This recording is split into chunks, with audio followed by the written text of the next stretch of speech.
Where art thou, 1 minute man? I thought 25 bucks a day was the plan. Every day you come and pay your tax, deliver positivity, spoilers and random facts. Phil has his life subsidized by you, nothing you can do. You make OIC number 2.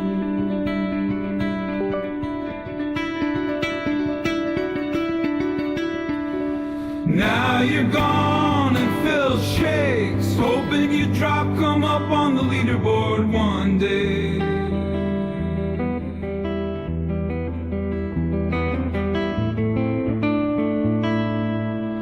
Oh, where art thou, 1 minute man? I thought 25 bucks a day was the plan. Son of Pine.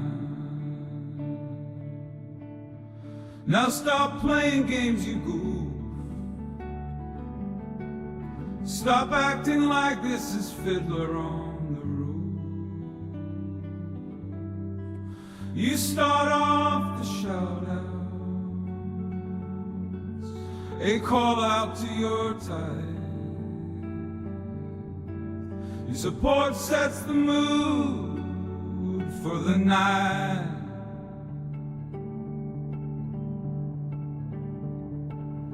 If you don't show up for the day, then Phil will make less than minimum wage. Oh, where art thou, 1 minute man? I thought 25 bucks a day was the plan.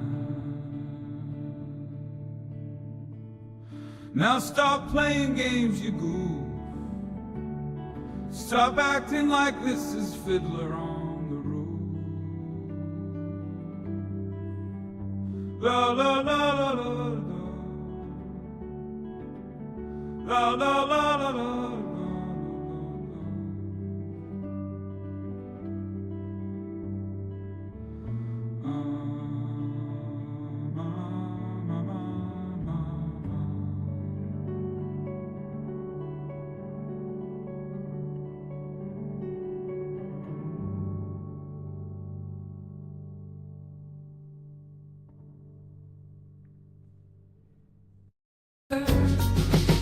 Oh, Rich, you shouldn't have acted like a bitch. Now you're lower than Phil on the locale list. Where did it go wrong when cucumbers became your ding-dongs? You really thought you were going out strong when you and your ilk all aged like milk. Chunky and rotten, your downward spiral is as smooth as silk. You're red. Out of all those who talk that shit, you always go for the chicks. Like you have a dry, dusty dick. Your sandy salami hasn't been licked. Major. You broke the mold when you broke the rope. Starting drama was your last hope.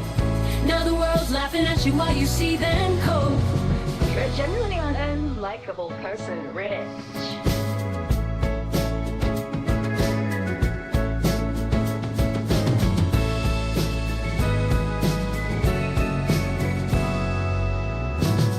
You couldn't win with Big Cheese. You couldn't win with DSP.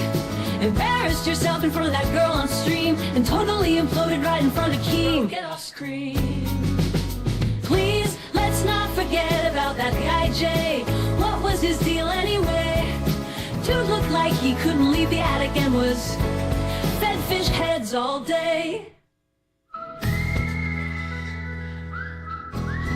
No, seriously, dude was like that dog that everyone keeps locked in a room when company comes over.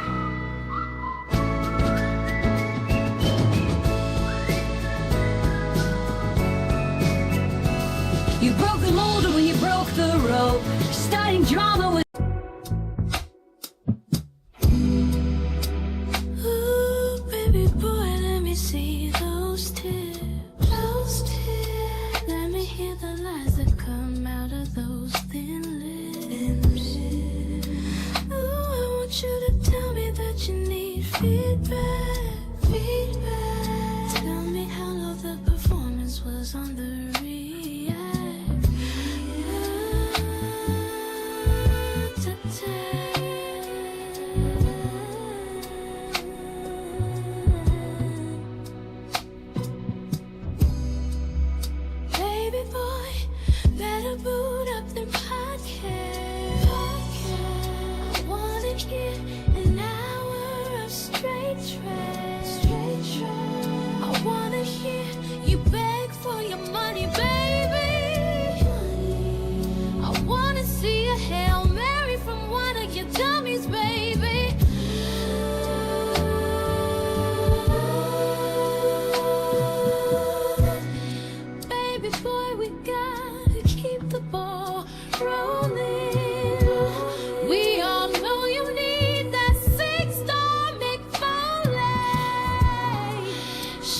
wanna hear you beg for your money, baby.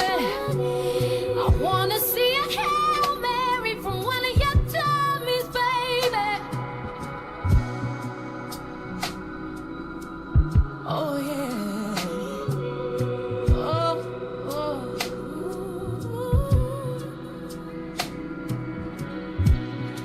I need you to give me the news. No real world experience, but tell me your views. Too much on your plate, RPG overload. But I don't fall out for the baby boy. Better boot up that podcast. I wanna hear an hour of straight trash. I wanna hear you beg for your money, baby. I wanna see a Hail Mary from one of your dummies, baby.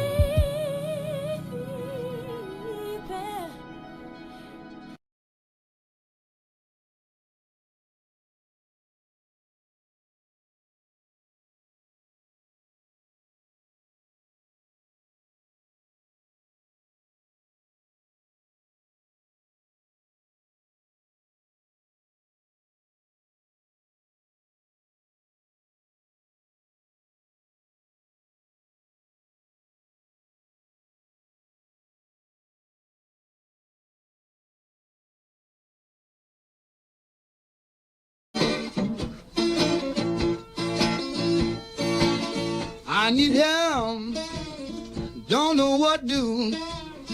I gotta make a way since I'll never see level 2. You're gonna get banned. You better not be rude. All because I'm come down with the slow stream blues. Slow stream blues, baby. Oh yeah. Oh yeah. I finished the podcast. Tell him, baby. Shout outs are through. You know it. Only got a super chat from Come on. 672. Bull Becky Lynn. Woo! Talk to him, baby. Hockey Hogan too. They don't make it like this no more, baby. Now I'm sweating because I got the slow stream blues. Oh yeah.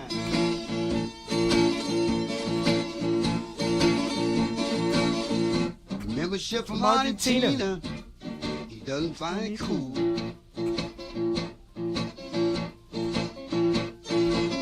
He wants to get paid in the U.S. dollar value.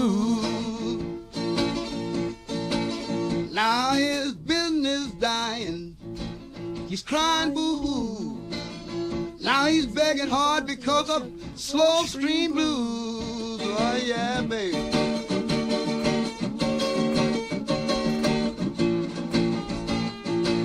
Somebody call OIC.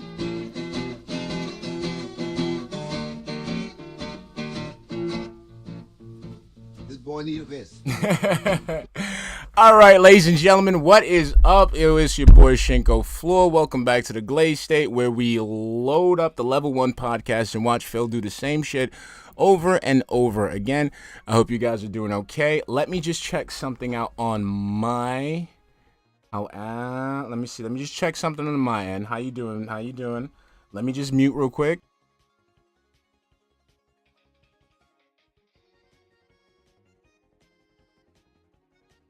All right, we're good. I was just doing a quick sound check, making sure everything's good, everything sounds good. Where do you find these sexy cats for research? TikTok. Like Rephrase first, it was like I got them from Reface originally, right? But then I noticed that Reface was just pulling them from TikTok, so I just downloaded TikTok and I just I just went straight to the source. So like any type of cat that I want, like, you know, like thick cat, you know, like I thick, and then I get thick, you know, and then if I want something like, what was the other shit that I got? There's one I'm working on, a cowgirl cat. I'm working on a new cowgirl cat. So yeah. So let me see for this one. Like I remember for this one I got like I looked for twins. Where is it? Where is it? Where is it? Where are they? It should be twins. Twins. Where are the twins at? I didn't put the twins in there? Oh, here we go. Yeah, like I looked up twins. Then I got twins. Like TikTok got what you want. Like TikTok got exactly what you want. When you know what I mean, if you like, that's why I don't understand why people pay for like shit. Like why you pay for shit? Like when this shit's free on the internet. Like the fuck, you feel me? All right, so before we get started, the one thing we got to do, the one thing we always do when we're here, is we say what's up to everybody, because that's just what we do. So what's up, Hell Rel, Jay Sway, B503, Well Swaved, Indrid, she made it to the stream, mwah, mwah. Hey, how you doing? Visible Dimwit, Shia King, Titanium X5, Trevon Womakis, Wolford Spiegel, Subject 117M, Mew World Order, Johnny Cornbread, let's see, DeadXO3, Subject 117M again. Y'all gotta say what's up again, because that's what I do. Mew World Order, what's up, baby? Track the Goose, how we doing? Deadhead Comics, Izzy Jones 19, Darkwind, Nightwalker 360, Gary Nolan, what's up? Iroquois Pliskin, Ice Yamamoto, what's up? Ozfell, what's up? Let's see, Visible Dimwit, I see you. Let's see, who else we got here? Let's see, Taraka 1, Rybread 82, Greedy Piggy, Anime Gun. What is up, Bad Girl J? I see you. Let's see. Who else am I missing? Wilson Gal, what's up? Cal Agent, Fee-Fi Fona, Amar Vance, what's up, baby? Alex Mir 23, I see you, baby. Let's see, Trash Man, I see you, baby. Right, Tuna Sandwich, darksydephil, Mr. Casanova, Chalky Milk, what's up? Wondering Monk 000, what is good, everybody? I think that's everybody. So yesterday, I mean, I don't really care about yesterday. I'm a little toxic. Francisco Ramos Mejia, what's up, baby? I see you. I'm Jay Wuso 989. What's up, baby? How we doing? Wait, what happened? Wait, I see RIP. Who RIP'd? Wait, don't do that. I hate when you guys do that. You guys don't do this to me. Is it the sound? No. Don't do that. I can't see you. I don't know what it is. Okay. You know, you guys know. You guys get me like, you guys kill me. I hate when you guys do that. When you guys put RIP, it makes me paranoid, because you guys know I have issues with my stream.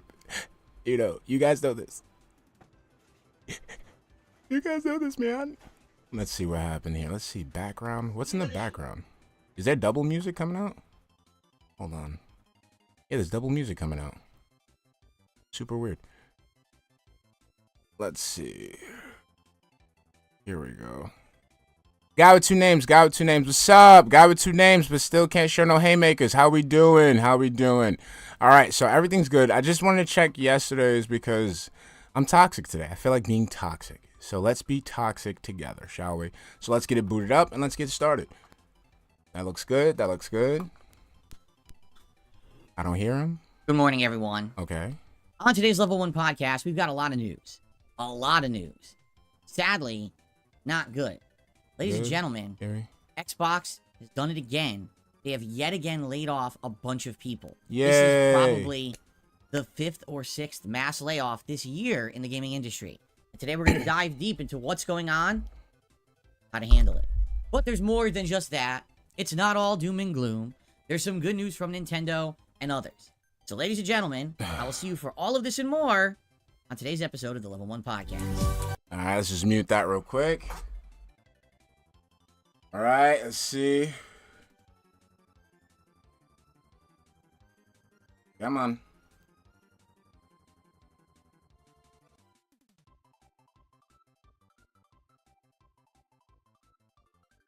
No, I gotta mute it. I'm muting the song. It's protest. I'm muting this goddamn song. Fuck that shit. I am on 64. What's up, baby? Good morning, all right, everybody. We should be It's good. Tuesday, the 7th of May, 2024. I certainly wasn't expecting You don't expect shit. You don't leave the house. much when I woke up this morning. And then it was like the gameplay overload, right? Holy crap. And not gameplay overload, gaming news overload, excuse me. See, I'm seriously shell-shocked. I spent... Wow, you're so shell-shocked about fucking shit that you wrote on Twitter, man. a good, like, half an hour this morning trying to read through articles, get feedback on social media from what people were saying from various different parts of the gaming industry. At what part I'm supposed to be like, wow, DSP, like, shit, you really out there in the trenches trying to find out this gaming news. Get the fuck out of here.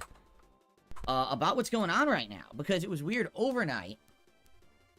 There was some really positive game news. I would say, okay, not necessarily positive, but interesting. What's up, news Liquid from Crow? Nintendo J&J about 462, their new alive and well in console. Israel. There I was see a ya. buzz and excitement. Extra Galactic Yes, Girl, this is what's up, cool. baby? Finally, we're gonna get some new stuff.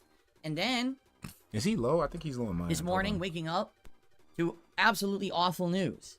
It seems like ever since this Activision Blizzard buyout merger took place over at Microsoft, there's been nothing going on that's very good at all at that company. Good shit, It's good just shit. doom and gloom and games failing and people losing their jobs. And it's like, you gotta wonder, was it really worth it? We're gonna talk about this today, okay? I'm gonna give you the skinny on what actually happened. A lot of people didn't even know. So anyway, yes, we're going to talk about that. Some people are saying that the volume is off. Let me just double check that. You see? The volume is off on his shit. It's a problem. What's up, Blask? How we doing, baby? Yes, the volume did reset. Look at that shit. Look at that fucking... look at that... Like, hold on. Can we just keep it right there? Can I keep... Damn, I can't even do the screenshot shit like I want to. Look at that shit. Look at that shit. Look how fucked up that fade is. Jesus Christ. Hold on. And then look how it is over here. Complete. It's like almost like it's like they tried to do a nice fade here and fucked it up, right? And here they just fucked his shit up all the way up, No idea why. Look at that shit. That shit is look. You can't even see where it starts to fade. You can't see like I think this one blends the fade and the facial hair better, but it's just the overall like where's the hair? Where's the line? Where's the fucking line? His hairline right now looking like the 3 from the Devil May Cry 3 logo. Here we go. Is that better? I apologize. For some reason, my mic volume reset. I didn't do that. Thank you for telling me, Drew, in the chat. Let's double check it to make sure it's stuck. Yep. Yeah, there was no reason for the mic volume to be that low. Now it should be like 6 decibels louder. I have no idea. You tell me. I didn't change any settings. I guess OBS decided to F up. I don't know. Like, it's crazy, man. I know Okay. we talk about this a lot, but it's just, it's so bad. Folks, what we're going to do today is our usual, schedule-wise. We're going to talk a little bit about yesterday, because yesterday I played another Crab's Treasure, which is actually quite good. He needs to pull a Kevin James and just shave it all off. Just shave the shit all off. And then, we're going to go into, Eyebrows out here looking like Nightwing's chest. Get the fuck out of here with it, man. Shape that shit up, Phil. Clean that shit up. That doesn't look right. talking about all this game news from today, including these layoffs, which I really, at this point, I can't get it. Trevon says that Italian DNA is gonna kick in eventually, and that's what's gonna fuck the hair up. See, the thing is, when the Italian DNA finally kicks in, it's just gonna go to his chest. He's just gonna have a hairy ass fucking chest. I mean, he already has a hairy ass fucking chest. Oh my god! So that means he gotta have a hairy ass back too, right? Yeah. Losing all that hair on your head just so you can have it on your fucking chest and back. Get out of here. Scratching my head. Get out of here. He won't even need fucking shirts from Ross's anymore because he's gonna grow his own shirt. And not feeling too good about it. You know, I'm someone who's in the games industry as an independent guy covering it. He's looking like Albert from WWE. But I feel like when these things keep happening over and over, there's really a sickness going on, right? There's like a cancer in gaming. I can't stand it. You know what it is, man? You know what's killing me about Phil that's making him a lot insufferable to me? Like, insufferable. It's just the melodramatic talk, okay?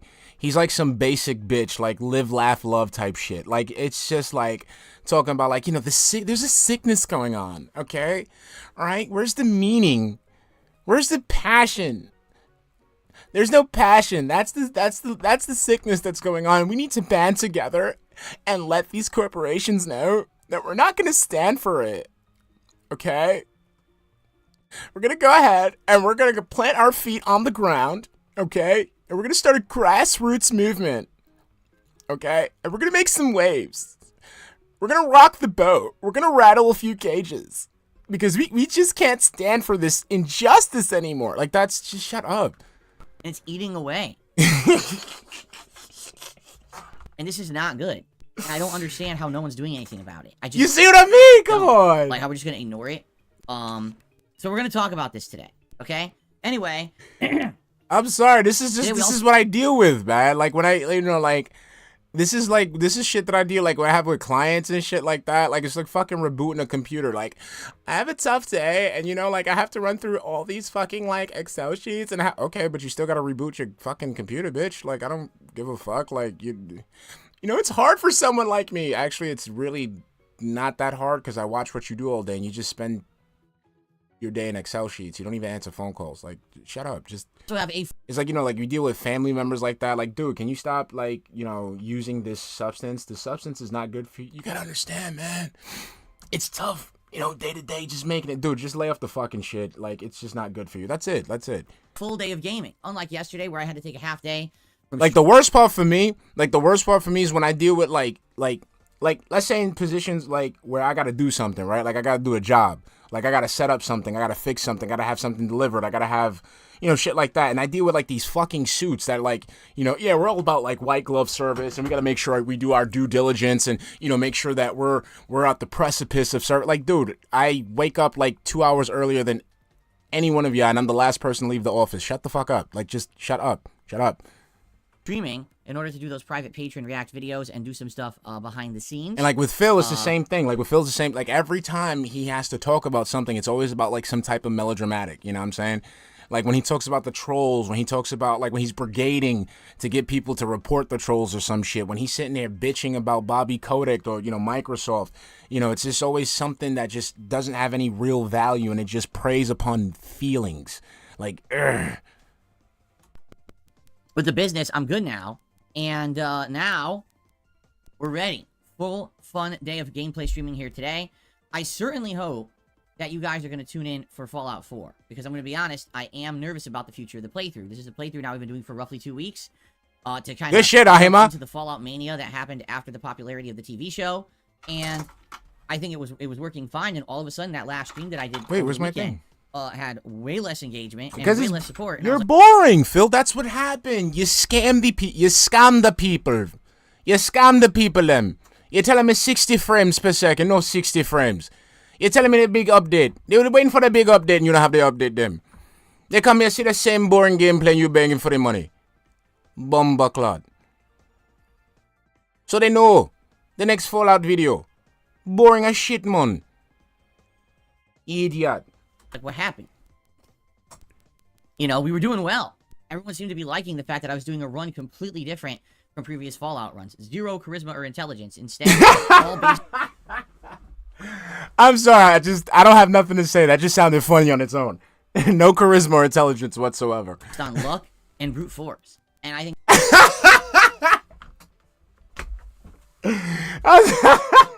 it's working well. It's a very different style.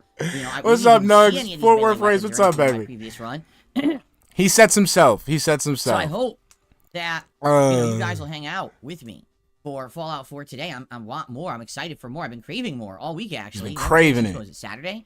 And I'm happy that we're getting back to it. I just hope that maybe Saturday was a one-off, meaning that was a one-off stream where, okay. Like May 1st? May 1st was a one-off. Maybe there just wasn't that much attention on it, or whatever. I want to chalk it up to that and hope that maybe we can get back on our feet today with the Fallout playthrough. The thing is, if it doesn't really have traction anymore as a day stream, we could turn it into night stream. Indrid's stupid. But I don't even know there how well it would work. Typically, when we play these Bethesda games, it's half and half. Like, sometimes the day stream, sometimes the night stream. What's up, babe? New Vegas, Skyrim, and then Oblivion. And I guess we'll see how it goes today. Okay, and of course, more Zangief tonight in Street Fighter 6. So we're gonna have a full. Before I even waste my time, was last night's stream worth making a video out of? I'll do it if you guys want me to, but if it was like boring him smurfing shit, like, I won't do it. So just let me know if yesterday's night stream was worth making a filter video. I'll do it. I don't listen to Guy with Two Names. He doesn't He doesn't count. He's toxic, so I don't count him. Day Oh, so of gameplay yes. coverage for you guys, and I hope that you will. Yeah, the Street Fighter 6 one. Let's talk about yesterday briefly. Okay, I'm getting yes. So yesterday was the first day that I changed. Let me start downloading it now. The Crab's Treasure. If you don't know what I'm talking about, I talked about it. What's up, Yusuke? How you doing, baby? That basically Downloading the it now. game devs Ripping had it. another Crab's Treasure designed to play like Dark Souls, meaning Go bang, what's up, run baby? as well as dodge is the same button, and because of that, to dodge it required a button. Francisco Ramos here says he officially won and does Cammy now. So wait, so why don't he just fucking? So wait, so like he just rage quit? He just rage quits on Cammy? That's it? Like he doesn't even finish the set? Like he just runs? What a bitch! What? Okay, Phil, this is something I asked before. Phil, what is the purpose of this? This is one of those moments. Remember, guys, I told you about those moments where we gotta highlight the mental illness. We gotta highlight the delusion. This is one of those things. What's the purpose of running this gauntlet? You're not that good at fighting games. You're not absolute dog shit trash because you know how to, put out a flowchart, but you're not good at it.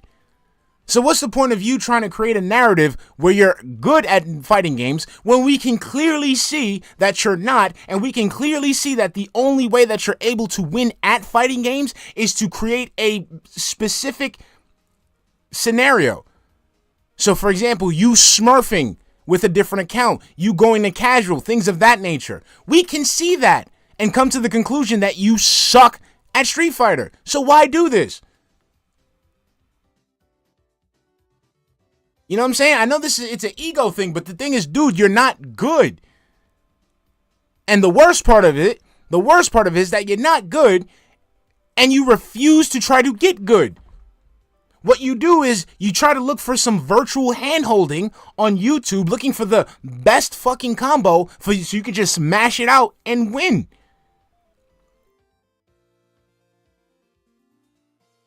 Like I was doing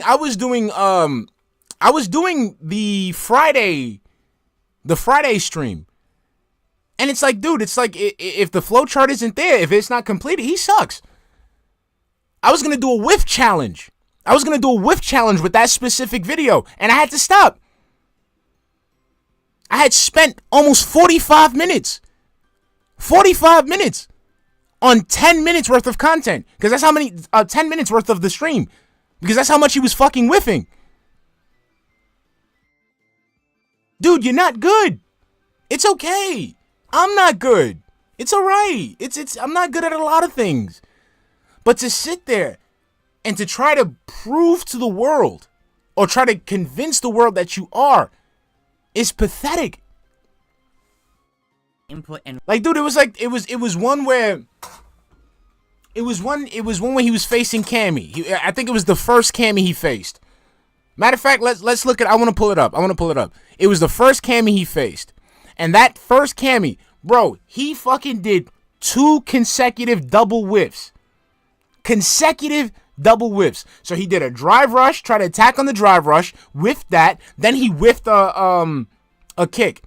Then he tried to go for that slap that Zangief does, that little bitch slap to the chest that he does, and he whiffed that twice. Like, that's nuts, bro. release, meaning the dodge is delayed. Okay? What happens then is when you're fighting enemies for the first time or bosses for the first time and you're trying to react to what they're doing, you literally can't. By the No, you literally can't because your fucking reflexes are inundated with Jin. time you see their attack coming and you try to dodge on reaction, it'll come out too late. What ends up happening is the game becomes more about memorization than reaction. And in a game like this, I think that reaction is better. I don't want to just sit there and memorize the whole game like I'm studying a textbook. But that's what you do. Regurgitating inputs based on what I memorized. Mental illness, that's exactly what you do, Phil. Okay, again, you're saying this, but once again, we know this because you admitted this to us. You go and you read guides. You go ahead and you watch videos from other content creators. Memorized. I want to react to what I see. You can't react. Phil. We like I said, I can't. Like, I had to quit making the video. That's why I'm asking my audience now if they really want me to make a video on last night's stream, because I tried to make one in the stream before that, and your reaction time was so fucking shit. I realized if I spent time working on this video, focusing it on your reaction time, I would have never gotten this video done. To beat things first try. As it was, I didn't have that chance with the way the game was designed. Guess what? There's an alternate control scheme that fixes that. Run then becomes click in left thumbstick, and then dodge instantly happens by tapping B. Why on earth the game devs didn't make that the default control scheme, I have no idea. Would you not want more reactive controls? I just don't understand that at all. It doesn't make sense. They wanted to copy Dark Souls so bad, they actually made their default control scheme worse. Anyway, never had a problem with the game's much better now. And yesterday, I had the best stream of Another Crab's Treasure I've had so far. Basically, we went through an entire optional area, a hidden secret village. Secret? That was very tough to get. Fuck, man. Why can't I control it? Yeah, I heard that, right? Secret village. I heard that, Phil. I heard the I heard that secret. Secret. I heard that shit. Through, and a secret boss at the end. And when you beat him, you then get the ability to break those big glowing cubes that are all throughout the game. That shit just peaked up my hearing. You get all kinds of good equipment. So no exaggeration, I went from like 25 to... So guys, remember the last stream? I told you guys to look at where it says top tip and then look straight up and then look at the flower. We're not going to do that today. Today, we're going to look at the leaderboard. We're going to look at the first question mark where it says last super chat. And we're going to look up at those 3 little whales, birds, or seagulls, whatever the fuck you got. Just watch the movement. 28 damage to over 50 damage yesterday when it comes to, attack output. And I'm kicking ass now. And I'm like, wow, this is actually really cool now. I'm so powerful. Everything's shaking. I started utilizing the hammer more. I got a new ability, a teleport punch special. Everything's shaking. Superbly good. So... Sums up. I'm just having a great time with it yesterday. I love it. Definitely the best stream of the game we had done so far, and I actually can't wait to play it again tomorrow as we continue our deep sea investigation of all these secret cubes throughout. See, now you can see the sleeve moving, advancing the game. So good stuff there. If you like FromSoft games, if you want to see a unique one, and you want to see me, I think that's despite the fact. So Indrid says my theory is that he has some majorly untreated anxiety. I truly believe that too. The cause of the anxiety, I can't pinpoint it because it could be a variety of factors, but he does have anxiety that is untreated. Like, it's fucking, like, the way he spazzes out about shit, like, he does. Like, this dude has, he has issues. He has issues. I do die. Don't get me wrong. I'm dying and making mistakes, and it's not just a look at that. Walk in the park, this game. It's that titty is shaking! Very challenging. Check out the Another Crab's Treasure playthrough. What's up, Knock? How we doing, baby? What's up? I'm along if you can't sing along. I called you the right name today. There were no late stream, there was no late stream content last night because I was doing private patron videos. Yeah, my grandma used to have that so too, the rest Indrid. of the month, I can actually stay here with all of you and hang out with you and do double streams. Woo! That's cool. No massive interruptions like we had last month. Remember, like last month, many weeks I couldn't stream. Well, no, this month, full time, I'm here to hang out with all of you, and I'm very excited for that. The Golden Spoon says he's heading for the addiction let's talk about cliff. the schedule for the rest of the week. We're waiting for him to jump off. Zach Bell 5, what's up, baby? I still can't get over it, man. These game news is just, it's absolutely ridiculous at this point. Can you get on with it? With your front-facing toupee? Hold on 1 second. There we go. Okay. See, the thing is, the worst part is that him having that anxiety, and then Kat being, the low mental capacity person that she is, that's just not a good mix. That's a level of stress. I know there's a level of stress in that household that is ridiculous. Like, I can smell it. I can smell it. I dribbled off at it got all over my fucking leg. Let's continue. Gordon Flowers pointing at Derek. Thank you for the $2 super chat. Hun, do you shake like that after you bust? No. I just sit in shame for like a good 15 minutes. Yeah, 15's good. Yeah, I just sit in shame. That's it.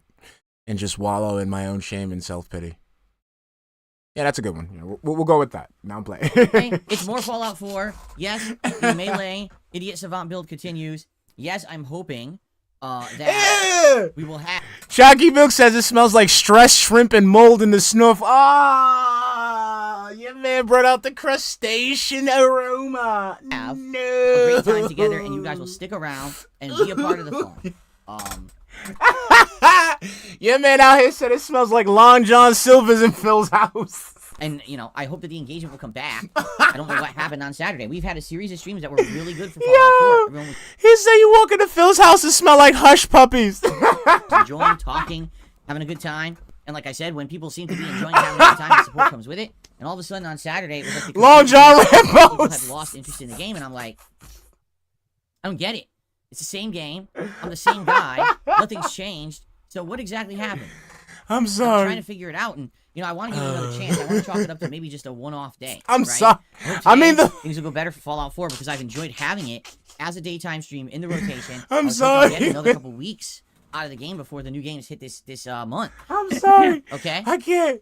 And today we're gonna do fun stuff. We're in the northeast of the map, and we just arrived at the camp of the ghouls who have a bunch of missions for us. Oh shit, your man suckled. Yo, it says Phil out here smell like bacalaitos. Oh my god, if you don't know what bacalaitos is. And next to us is where we get that the mission for I forgot his name. I'm sorry.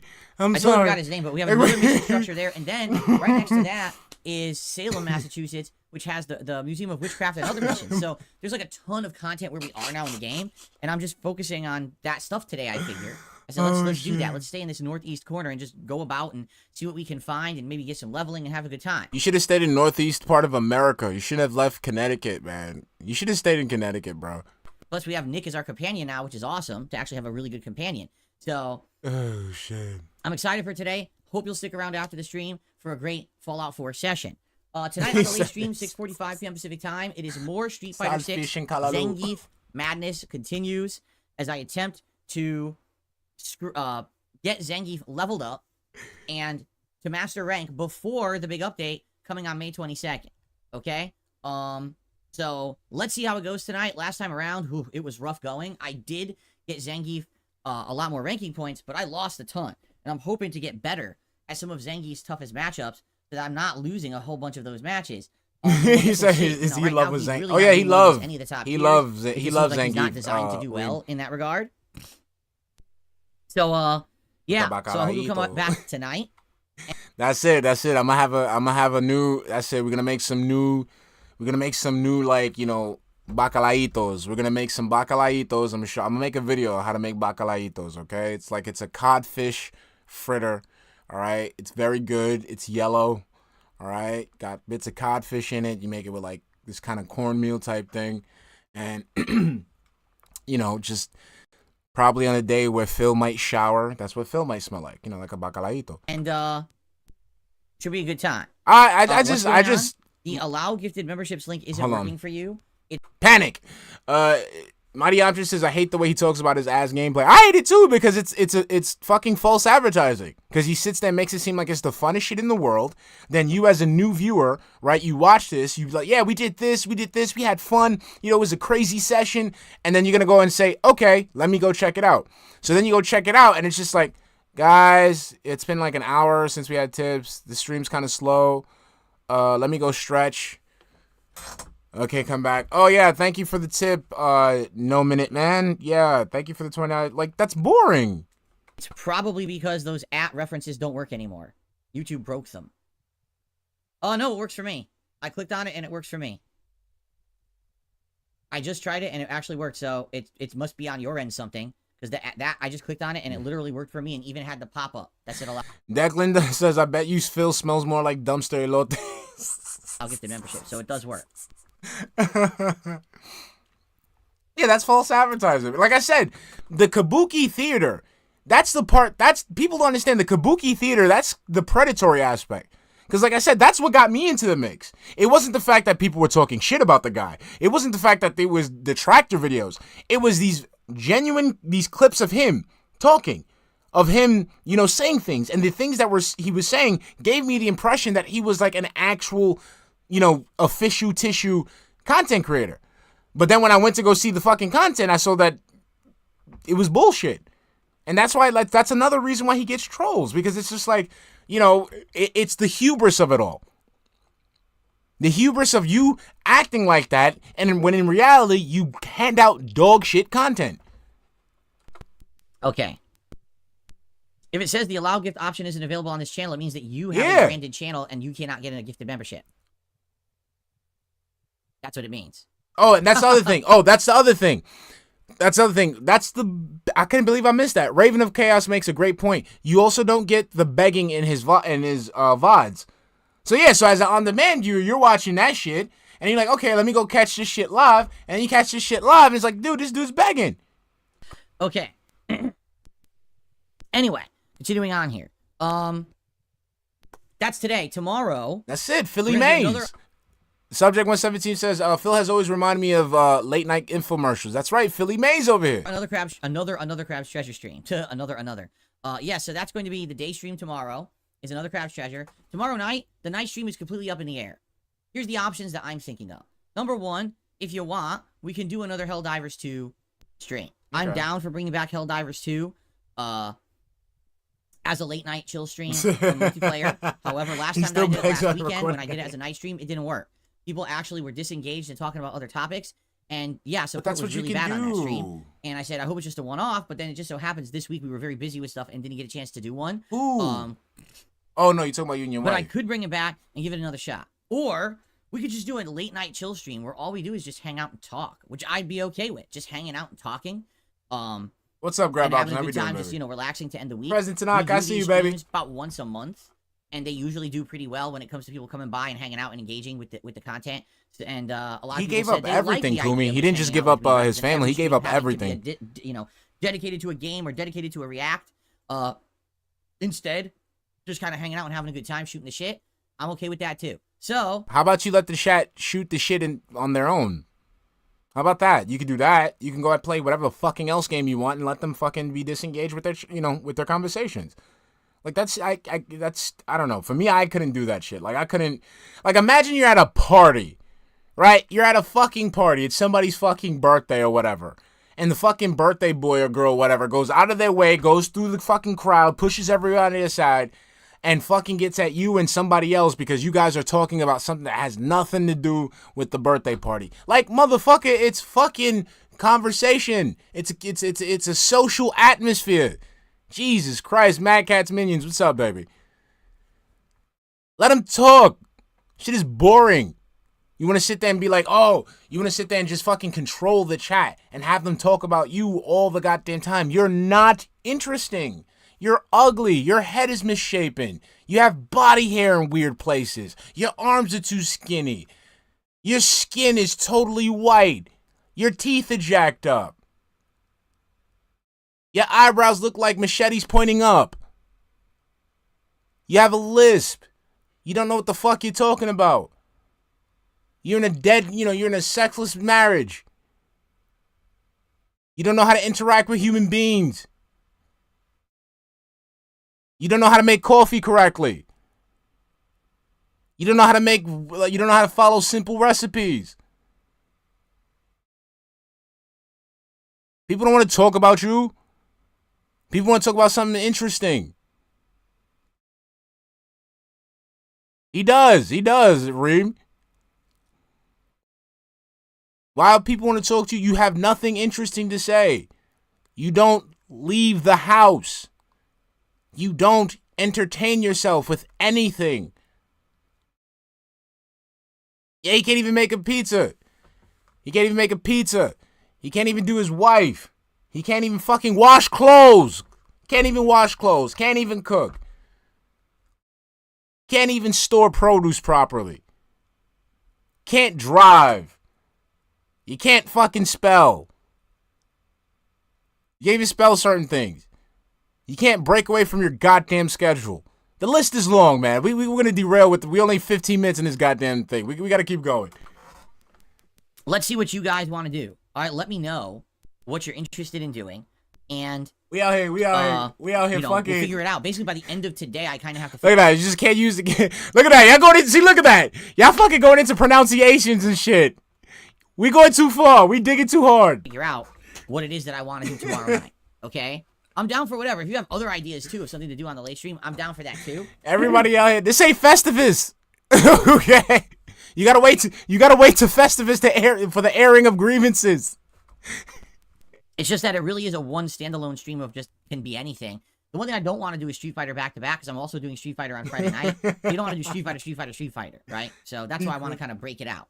I'm off of streaming on Thursday, all right? And I hope you guys will have a safe and fun one. Maybe get caught up on my content from the week while I'm not here. When I come back on Friday, it's a new game premiere, Little Kitty Big City. It's a game in the same vein as Untitled Goose Game. You know what? Fuck it. I'm gonna start fucking spreading rumors. I don't give a fuck. Misinformation all the way. He meant for that to happen. He did that on purpose. Yeah, that's right. I said it, and I'm running with it. He did that on purpose, and that's fucking whack. That's it. Shinko's out here with the conspiracy theories. He's now abusing Jasper and trying to use Jasper for his content because his wife won't come. You know what? Fuck it. Nah, fuck it. I'll take the L on this one. Little Kitty Big City. We're gonna see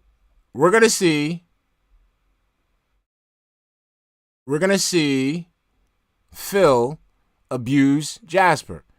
Not abuse Jasper, but like basically prop Jasper the same way he wanted to prop Cat. I'm calling it right now. I'm calling it. Okay? But it stars a cat in a city. And no, his name is not Jasper You see, he's already doing it. Kitty. This is not the cat in the game. But this is my cat who literally ran in here and jumped on me as I started talking about the kitty game. So, is it a coincidence? Is it a coincidence, Jasper? Say, fuck this coincidence. Now, Jasper, don't drink my water like I ain't drinking your water. He's like, I know what's in that shit, bitch. yesterday. That was very rude when you licked my seltzer bottle live on stream. Because Look, he's I don't go to thirsty. yours water and start drinking it, Because it's fucking dirty, you dumbass. right? Yeah, because you don't clean that goddamn fountain. Now he's kneading my leg. What are you kneading my leg for? Because he needs water, dumbass. Purring. What is going on here? Don't lick my water. He needs water. How dare you? We almost did it again. Do not lick that water bottle. That is completely unacceptable. Okay. So anyway, yes, Little Kitty Big City will premiere on Friday as the day stream. We're going to give it a look. I don't know if it's a game I'm interested in playing more than once. I want to see what it is. It is a Game Pass game. Yeah, it's So we'll give it a weird, look Trevon. Friday night will be Friday Night Fights, more Zangief for Street Fighter 6. Saturday will either be another Crab's Treasure or Fallout 4, dependent. Look at that. And then again, Look at Saturday that night. weird shit. You know, not sure exactly what I Look at want that to do. weird shit. Look at that weird interaction. Okay, so we'll see. But that's kind of the week. Next week, we're going to be balanced between another Crab's Treasure, trying out the kitty game, Fallout 4, Street Fighter 6. Those are the definites. And then we'll see what else we want to do around that, okay? Am I going to play Animal Well, a PC indie game published by Video Game Donkeys Publishing Company? I don't know anything about it. I dribbled Is it up coming and out anytime my- soon? It got all over my fucking leg. Let's continue. Joe Dub, thank you for the $2 super chat, hun. There's definitely gin in that thing. Of course, honey, of course. You know, every day when he gets up, he has to start with, gin in his cup. Or is it out? Because I have an Indies Marathon scheduled for May 25th. Dude, I'm telling you, that cat, there's something wrong with that cat, and I don't want to get to the point where Jasper is in he has a real issue, and then it turns out like, yeah, he's been neglecting his cat. I can tell, like the way that he moves, like the type of immature dumbass that he is. I know he's not taking care of that cat routinely. Okay, I know that cat isn't getting the nutrition it needs. I know that cat isn't getting the water that it needs. And I know that that cat's, area to use the bathroom is not getting cleaned as often as it should. You know what I'm saying? No, Cobain, it's totally understandable. That's what makes it so infuriating. So Cobain says, I can understand if a person doesn't have money for vet visits for their animal, but this asshole most definitely does have the money. What makes it infuriating is that he had the money. He had the money, and he chose not to. It's not like he wasn't acting like he didn't have the money. Remember, they told him about it. And he's like, oh, I'm trying to be upcharged. No, I'm not paying for that. He had the money, chose not to pay for the blood work, and instead pay for things that he didn't need.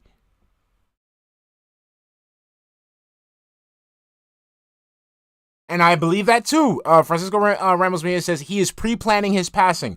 I believe that too. Like the same way that fucking what's that fucking stupid fucking Goron of a fucking bitch. What's her name? Foodie Beauty? Yeah, that fucking piece of fucking collective. Ugh. Sorry, I can't stand that bitch. Fucking sitting there trying to make it seem like that cat was on its way to fucking die, and then a fucking troll had to fucking save it, and it turns out the fucking cat was, you know, the cat's old, yes, but there was nothing wrong with the cat. And the fucking cat didn't need to be fucking put down and shit. Fuck that shit. I don't like her. I don't like that woman. I hope she fucking catches like heat stroke in the fucking desert. I hope a fucking camel fucking spits his stomach at it and fucking slaps her with it. Fucking... You disgusting piece of shit. I just can't with that woman. Jay Wusso 989, thank you for $2 super chat, honey. He is socially regarded, won't get help. Shaking my fucking head. Exactly, honey, exactly. Insert title game, what's up? Time to check it out. Sorry, I just had to like... As long as it's not like $100, which I doubt it is. Right? Like, it's crazy because the thing is like you bring, like, I feel the same, like, I have this way with animals, I have this feeling towards animals and children. If you're gonna make the fucking decision to bring those creatures into your fucking household, you have an absolute fucking responsibility to take care of those creatures. Because it's not like they had a choice in the matter when they had to come to your fucking house. So you brought them in there, you fucking take care of them. Simple as that. It comes out May 9th. Well, there you go. Why not nominate that game off, man. for my upcoming Indies Marathon event? You can nominate games right now by typing !Indies in the chat. And then maybe we could play that game during the Indies Marathon and see what it's all about and see if it's any good. I'd be down for that. I've been there. I mean, times, like I said, I've done that shit before. I've been places, dude. I've been in places where I had to do inspections, like in sprinkler inspections, and I'm sitting and I'm going up the fucking stairs, bro. And I'm hearing through the apartment door, I'm hearing fucking dog fucking wailing and howling and shit like that. I don't know what the fuck is wrong with this motherfucker. So I got fucking water and shit like that. I'm sitting there at the door, the fucking door. I can hear the dog scratching and screaming and shit like that. I don't know what the fuck is wrong with this motherfucker. Sitting there, the next thing you know, I'm seeing something pink come out. It's his fucking tongue. I gotta sit there and I'm fucking taking water and I'm pouring it right through the fucking door. Right through the fucking door so the fucking door can lap up some goddamn fucking water. Hate that shit, man. Hey, like, I don't like, yo, like, if you're gonna go out and bring a creature into your fucking household, take care of the fucking creature.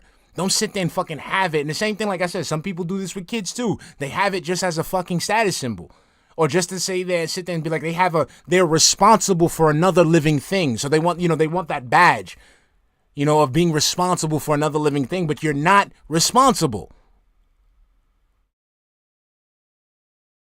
That's why every animal, like yo, if you, like my parents, that's why my parents, like, that ass, like, they fucked with like their dog. Like, they have a dog named Teddy. They wasn't doing something right with that dog. I didn't see them niggas for almost a year. I did not go to my parents' house for like a year, an entire fucking year. Did not go. And these dudes live like 5 miles away from me. I could run and see them an entire year. When they gave me the call, like, hey, we haven't heard you from a while. And they ain't say that shit. The first thing that came out they motherfucking mouth was, oh, we took the dog to go see the vet. The dog is doing okay. Yeah, the dog better be fucking okay. Fuck that, man. Take care of your fucking pets. Why does Jasper wear a collar if he doesn't go outside? Number one, because the bell on his collar lets us know where he is, so he doesn't sneak up on us. And number two, because if he accidentally does get outside, it has our information on it. Not to say that he ever should, but I mean, there have been a few times where, he runs into the garage, or, the back door's open, maybe he's gonna run, you know what I mean? You never know. So that's why. See, that's the other thing. It's a safety measure. That's the other thing. Fucking, like, he's not gonna sneak up on you, okay? He's not. The main reason why he has that bell on is for the second reason he gave, in case Jasper goes out. Because, again, that house is fucking filthy, Jasper's fucking miserable, and Jasper will try to go outside. Cats are not stupid.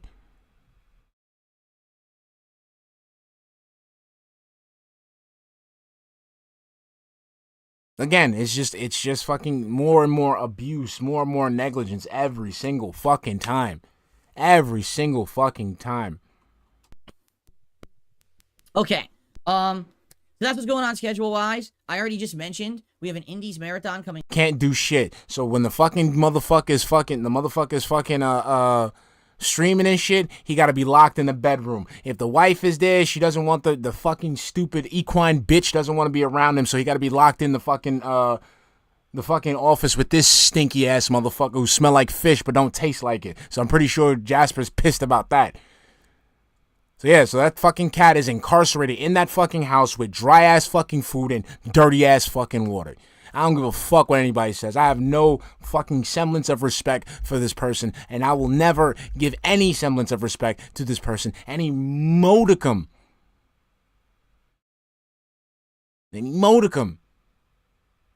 of compassion or empathy, none of that shit.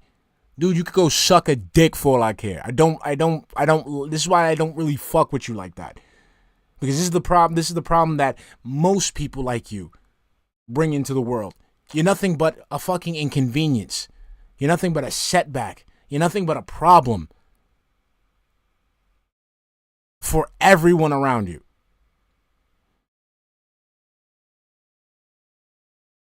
Up, it is a PC-centric Indies Marathon on May 25th. It's a Saturday. All day long, I'll be playing indie games that you guys aren't currently fucking nominating. Look. Right now. Look, DeClaw did to protect the couch that he probably doesn't even have anymore.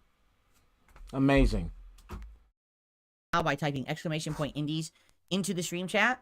All right, and I hope that you will nominate a variety of games for me, because I don't know what I've been missing in indies recently. I'm not in the know on that. But you're in the gaming industry, you fucking British meatball. I almost said the full-on word. But the more or the most nominated games will get into a final poll in probably about a week's time. Yeah, Nugs, that's what, yes. I'm pissed about that. I'm still pissed about that. I still think about that shit every fucking day. How he fucking goes ahead, the cat can't use the fucking bathroom, he's stuck in the fucking room all the way until fucking 10 a.m. Okay, and then after... No, you should see what they call a British meatball. I can't say the word on YouTube. After that, you guys will be voting for about a week on what games will actually be played during the marathon, okay? So please nominate, and thank you for that. Are we ready? Pink mold in the water, you know. All right, everyone. I would normally say this is everyone's favorite segment, but being that today we have such... My dude, you don't give a shit. You don't give a shit. Such downer news. I don't want to say it's everyone's favorite segment at this point. I don't think it's not really the time for jokes. All right, so let's begin with the news that was happening overnight. Okay, first of all, Remedy Entertainment has canceled a game that literally we just found out about. If you remember, it was about a week or two ago. Remedy Entertainment came out and said, hey, here's all the stuff we're currently working on, you know, for the next year or two. And one of these games that they had mentioned was a game called Kestrel. And everyone was like, what the hell's Kestrel? Like, we know Control, and we know Control's getting a sequel and a spinoff. We know, obviously, Alan Wake. Like, we know all that. And then they said, Kestrel. And it's like, what is that? Well, codename Kestrel had a small team working on it. It was an early concept stage of a game that was going to be a premium online cooperative multiplayer game. But what does that mean? The words are self-explanatory, Phil.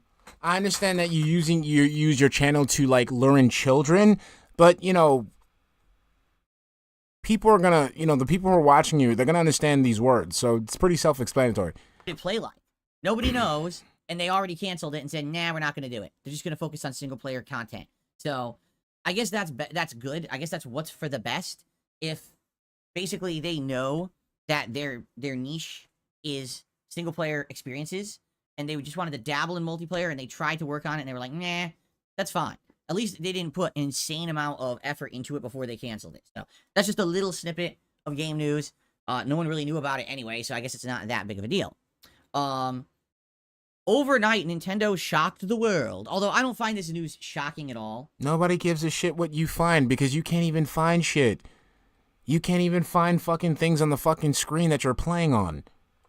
All right, I think it's just inevitable that it was going to come out, but of course people freak out and act like it's a big deal. So, this is an actual Twitter post from the Nintendo Company Limited official... Mind you, as he's fucking reading this shit to you, the audience member, have probably already found this news out already on Twitter, because you yourself would be on Twitter. You yourself would be finding this information out some way, somehow, way before Phil Burnell. account. Ready? This is Furukawa. Dude, like, you know what he should do? You know what you should do, Phil? Phil, you should do this. You should do this. You know how there's that Twitter account called Saved You a Click? You should have run an account that does the polar opposite and just says, more clicks. You gotta give more clicks. Some shit like that. Because you just do the exact fucking opposite. President of Nintendo. We will make an announcement about the successor to Nintendo Switch within this fiscal year. It will have been over 9 years since we announced the existence of Nintendo Switch back in March 2015. We will be holding a Nintendo Direct this June regarding the Nintendo Switch software lineup for the latter half of 2024, but please be aware, there will be no mention of the Nintendo Switch successor during that presentation. Woo! Yeah! Yeah! I'm with it. I'm number Nintendo. one, I'm gonna fuck. Appreciate Yeah. the president of Nintendo getting ahead of this. Why? Because so many times, these guys say nothing, right? And they try to keep it under wraps. Who do they fucking have to report to? They have investors meetings. They have shareholders meetings, whatever. And what ends up happening is ridiculous, rampant speculation. So let it happen. What happened, dumbass? You can't do your own information. You can't look for your own information. What? You need mommy and daddy to tell you all the latest gaming news? You need to make sure that it's factual and it has everything that's, correct, so that way you don't have to do any fact checking on your own. Aww, little baby can't do his own research, even though he's in the, it's his job. Oh, somebody give him a news article. Baby needs a news article. Oh, Baseless assumptions. People saying absolutely ridiculous things like, oh, there's a Nintendo Direct coming up, and so they're going to talk about the Switch too. okay, and then if they're wrong, so the fuck what? Why does it matter? Why does it matter, you, like, fucking flaming console fanboy? Right? Which is ridiculous. Because no one ever has any information about that, but they always just make it up to try to have clickbait news and stuff. I almost feel like this is the president of Nintendo, Furukawa, literally saying, I don't want drama around this nonsense. I'm going to just announce. No, you're putting words in his mouth. They're just saying we're just not talking about it. That's it. That's it. Because even if anything, if him saying, oh, yeah, I don't want to talk about the Switch, that would generate more fucking hype, because why doesn't he want to talk about the Switch 2 during this presentation? We want to know about the Switch 2. Oh, something's going to happen with the Switch 2. Come on. Come on, Phil. this ahead of time so that way no one can make stuff up, which is a good approach in my opinion. Transparency is appreciated. So yeah, transparency is appreciated. How about we see your fucking WWE Champions account, bitch? How about that? Can we see that? Because I'd love to see that for transparency reasons. Nah, no, nah, okay. The two things you learn here, number one, they're making a new Switch. We already knew that. Right now, is it going to be... Again, what are we talking about the speculation here? You're doing the speculation now. You just talked about how you don't like the speculation, how you are appreciative of Furukawa of getting ahead of this and squashing all the nonsense. So why are you speculating, Phil? Call the Switch? Probably not. But we already knew they're going to make a new console. I mean, the real announcement would have been, oh, we've decided to get out of the console business. We're like, what? Nintendo was like, done? No. We knew they were going to make another console, right? I mean, Switch is one of their most profitable consoles of all time. Why in the holy heck would they not make another one? So why the fuck are you talking about it? Like, why are you sitting there? Like, what is the purpose of this, Phil? We can go ahead and play a video game, Phil. We could go ahead and have a Q&A, Phil. We can actually do something instead of you rambling on and on like a fucking senior citizen who forgot his medication. Right? The real news here is that they're going to talk about it in the next fiscal year. So that means, within the end of this year. Yeah. Pick, come on. Pick We're it gonna up. know. Yeah, smear it on your hand. Console. Now, we're not going to probably be able to buy it, but at least we're going to have information of it. And I would guess, if that's the case. My man, can you stand still for like 5 seconds, bro? 5 seconds. Can you stand still for 5 fucking seconds? You just did like an ear pick to hand smear to leg cross to leg touch to reshuffle to reposture. Like, bro, come on. It probably means, that they're probably look, lean in, going to burp. sell it next year or next fiscal year. Okay? Now, Look at that, touch in the face. The other thing that I appreciate, Look, picking the shit out of the fucking is that mustache. he Touching the Hogan stash. literally says, even though there's a Nintendo Direct coming up in June, there's no new console information in it. Good for saying that, because too many idiots on the internet just make shit up about it. Yeah, too many idiots say shit on the internet and then they get clickbait views and I don't get any of the views. So I need those people to shut the fuck up so I can spread my information so everybody can come see me. That's never going to happen, Phil. Never. Okay? The closest thing you've had to that was the fucking Fallout thing, and you had to scam people with an absolute lie in your title. Okay? No. Let me finish. Okay? You will never, ever be the end-all, be-all of gaming because you don't know anything about gaming. You just follow the trends. You just consume the hype. So all this shit about you getting mad at people because they're out there, you know, putting out news on Nintendo, putting out gaming news and shit, and everybody's running to them instead of you, it's a part of life. Because you don't do anything. You don't know anything. You don't know anyone. You can't speak to anyone. You can't verify a source. You just consume. Okay? So you need to stop thinking about this. You need to stop thinking about this weird expectation of virality, this weird expectation of engagement when you have nothing to offer. So yes, even if Furukawa puts the kibosh on that, people are still going to make videos about Furukawa putting the kibosh on that, and people are still going to flock to those channels, and not you. Say, oh, we're gonna get. He ain't meat riding, greedy piggy. He ain't meat riding. It's not even like riding. He's meat infused, bro. He's infusing himself with the meat. All right. Your man out here fucking he's out there trying to create a symbiotic relationship with the meat. It's never happening. That's the problem. Indrid, you nasty. It's nasty. All right? Because you think one thing is that, you know, like these meat, you know, because if he's riding the meat, pause on this whole scenario. But if he's riding the meat, he would be sitting there talking about this shit, you know, day in and day out. Just talking about it. Not getting mad, not you know, investing himself emotionally. But what he's doing right now is that he's upset because he's not in the crowd. He's not in the golden, you know, the golden circle, whatever the fuck. The inner circle, whatever. He's not the golden child. He's not in the limelight. So he does shit like this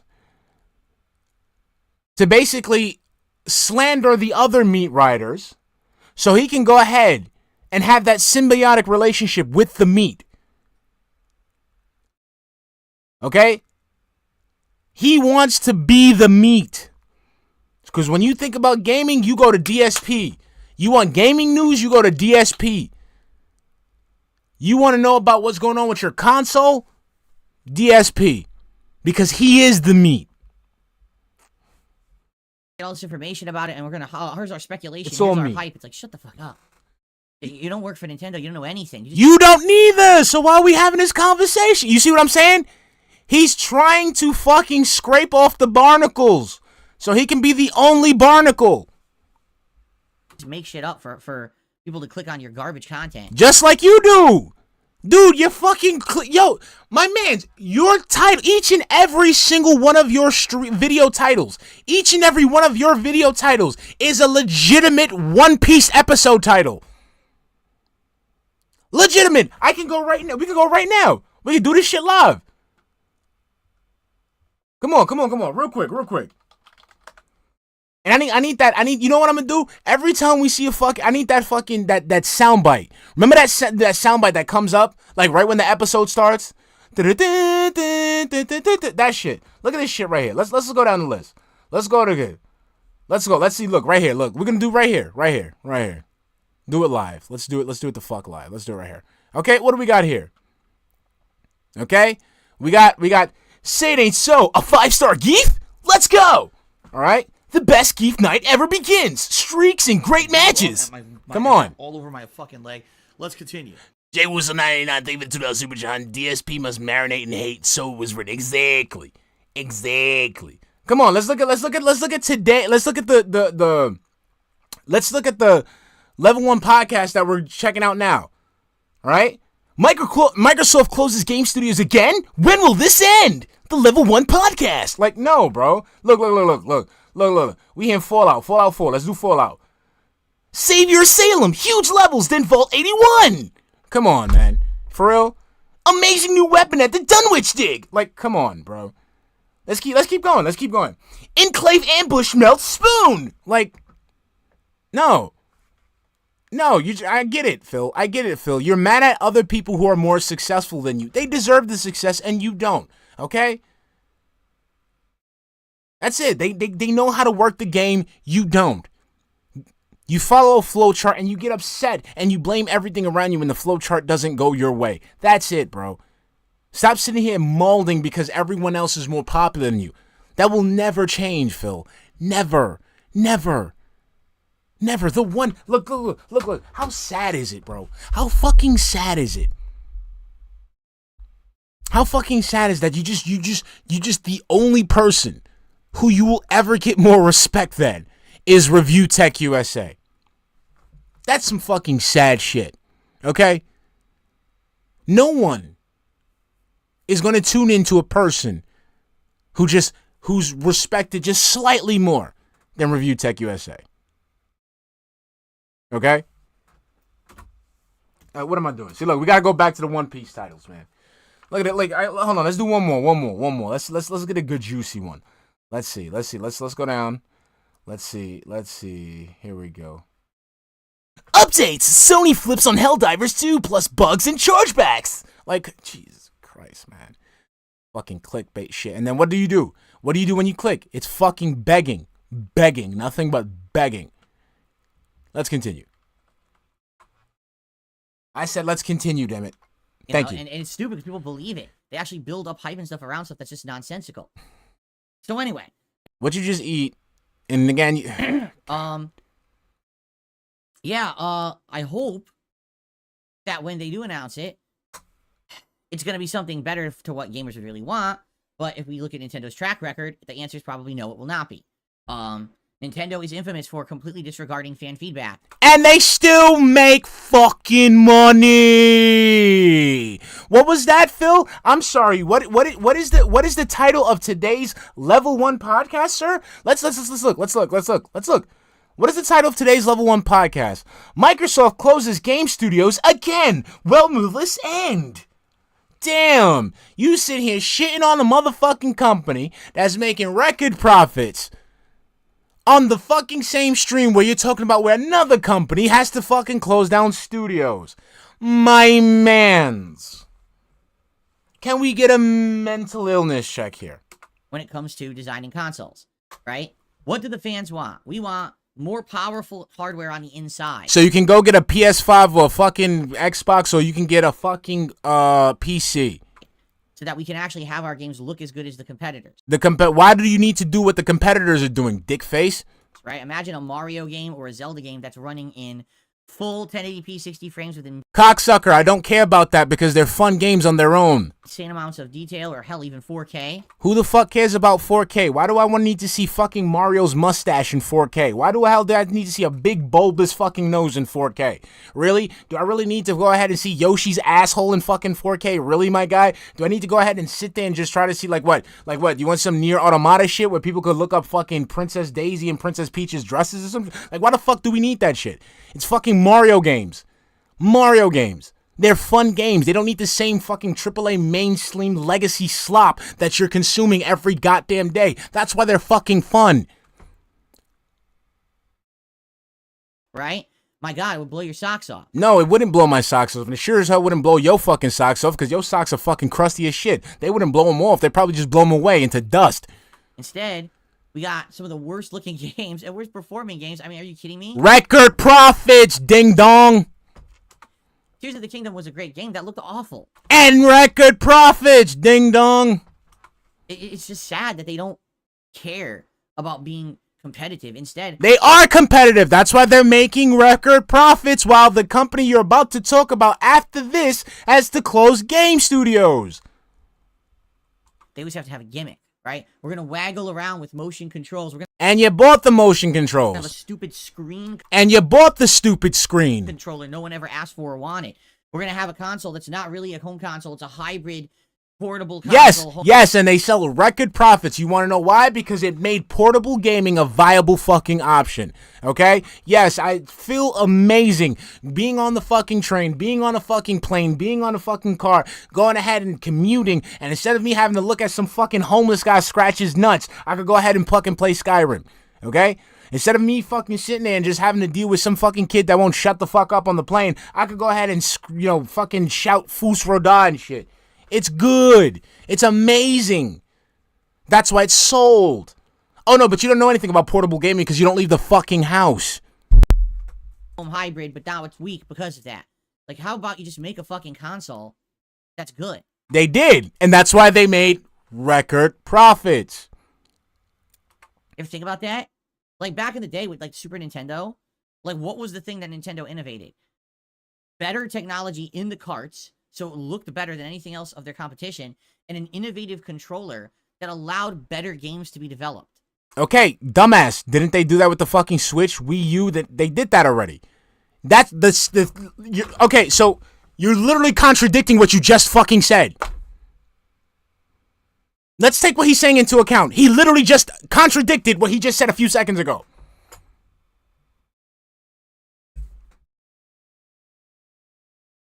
So all those innovations that they had before, that made the games popular, that made the consoles popular, those suck. But the innovations back in those days, that's good. Bro. Right? Bruh. Can you tell me one game developed for Switch that's better because it was developed for Switch? Can anyone, literally, can you put your hand up and say, oh yeah, well this game is Switch exclusive and it's really good because it was on Switch? Super Smash Bros, Splatoon, ARMS,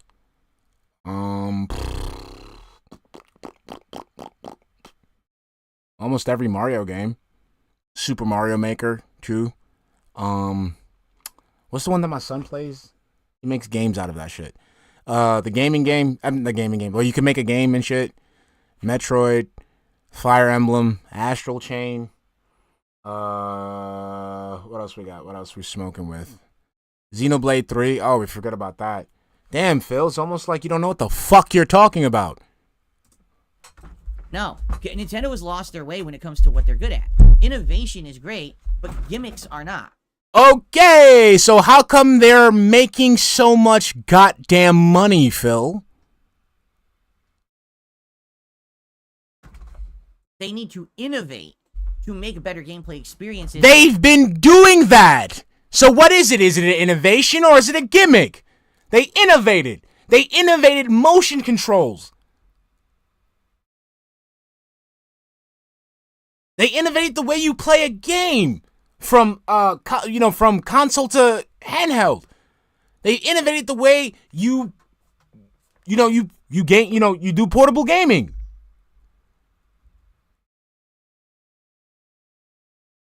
They've been doing it. And the thing is, dumbasses like you, who like to get fed the same NPC slop, sit there and get mad. Because it's not what it's used to. You got something different other than the chicken nuggets and french fries, and now you're upset.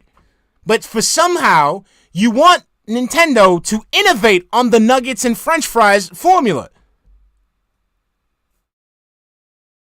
Not just say, oh, we don't do what everyone else does. So here's an underpowered console that has a finicky, wonky thing that we can claim is a gimmick. That's cool. When in reality, I think what people would rather happen is have better games. Right? The games are fun. I'm sorry, there's no first party. I'm telling you right now, I'm not gonna argue. I'm not arguing with this with nobody. This is my personal feeling with this. There has not been a first party title from Nintendo that I've been disappointed with. I'm sorry. Like there hasn't been a first party Nintendo title that I have been disappointed with. I don't know what the fuck he's talking about. None. Not one. Every single Nintendo fucking exclusive that I've played, I've always had fun with. Right? And I hate to say it, right now, my Switch is gathering dust. And Yes, because you don't like Nintendo.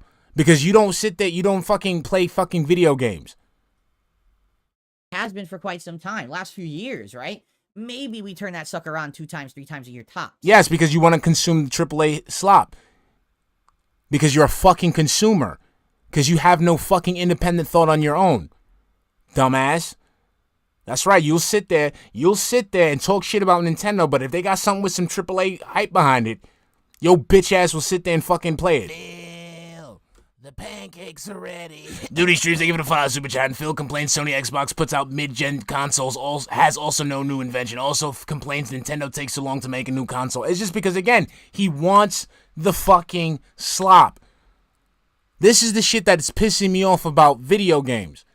Because you have people like this piece of shit who doesn't have any fucking interest in anything. I don't even call it like, I call these people like legacy zombies. These are people who consume legacy media. Stuff like movies, music, like movies, TVs and shit like that. But not like shit that like, you know, that interests them. Shit that's already on the TV. Shit that the big fucking corporations tell them you need to go watch.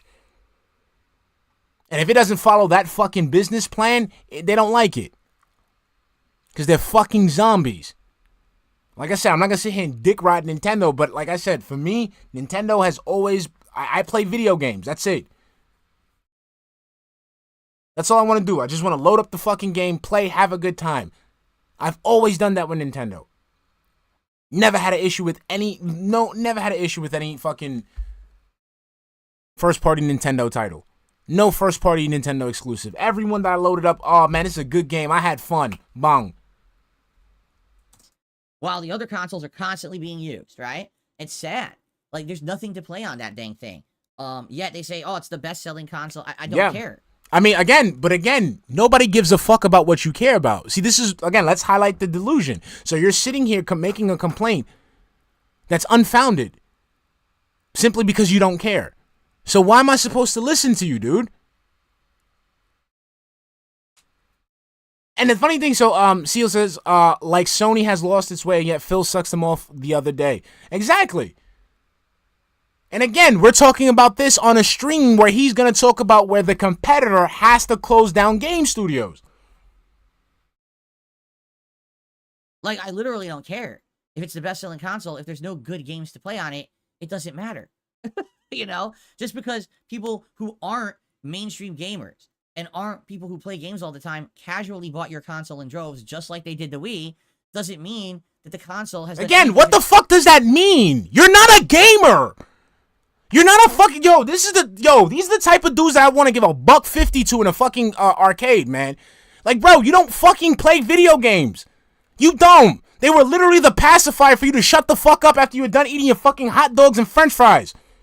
You're fucking casual. You don't even know how to fucking connect your fucking TV to the fucking console. You don't even know how to update your shit. You don't even know how to log in.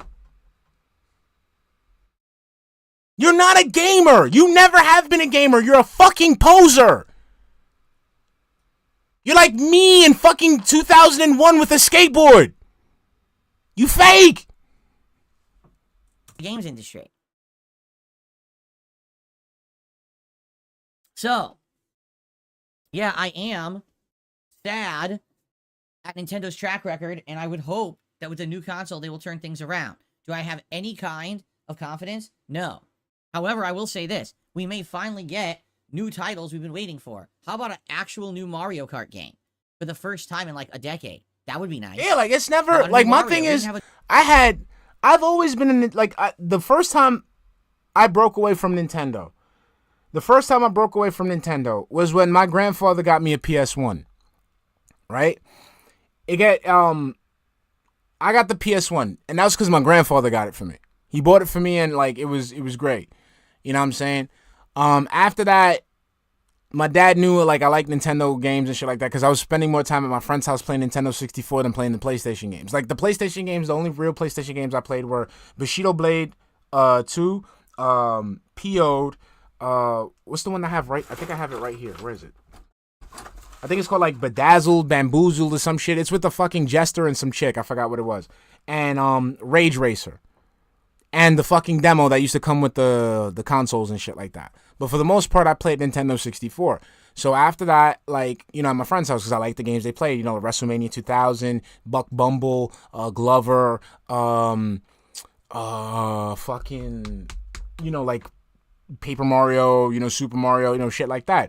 Then after that, you know, my dad, you know, he came through with the GameCube.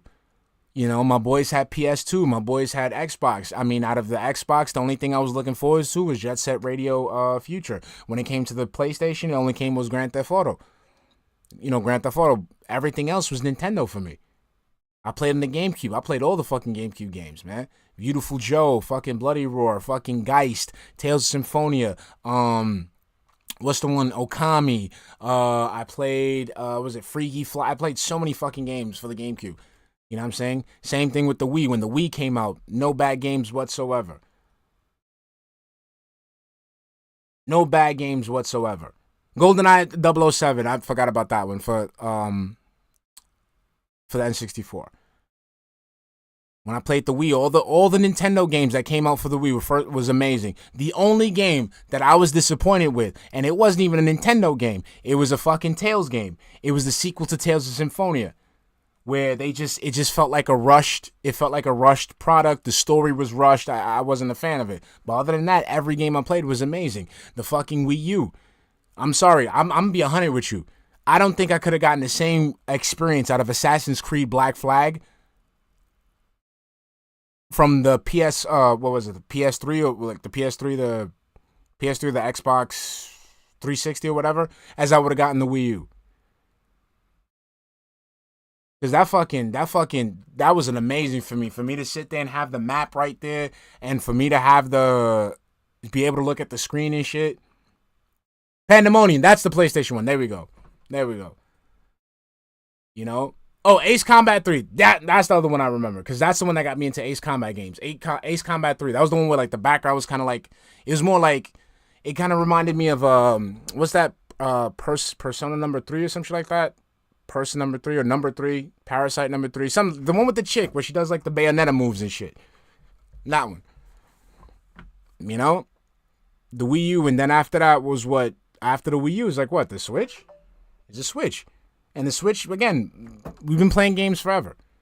PN number 3. There we go. Nah, Chudgu. It's a GameCube game called PM number 3 where they just do like these dancing shits and stuff like that. But again, for me, Nintendo has never, they never really let me down.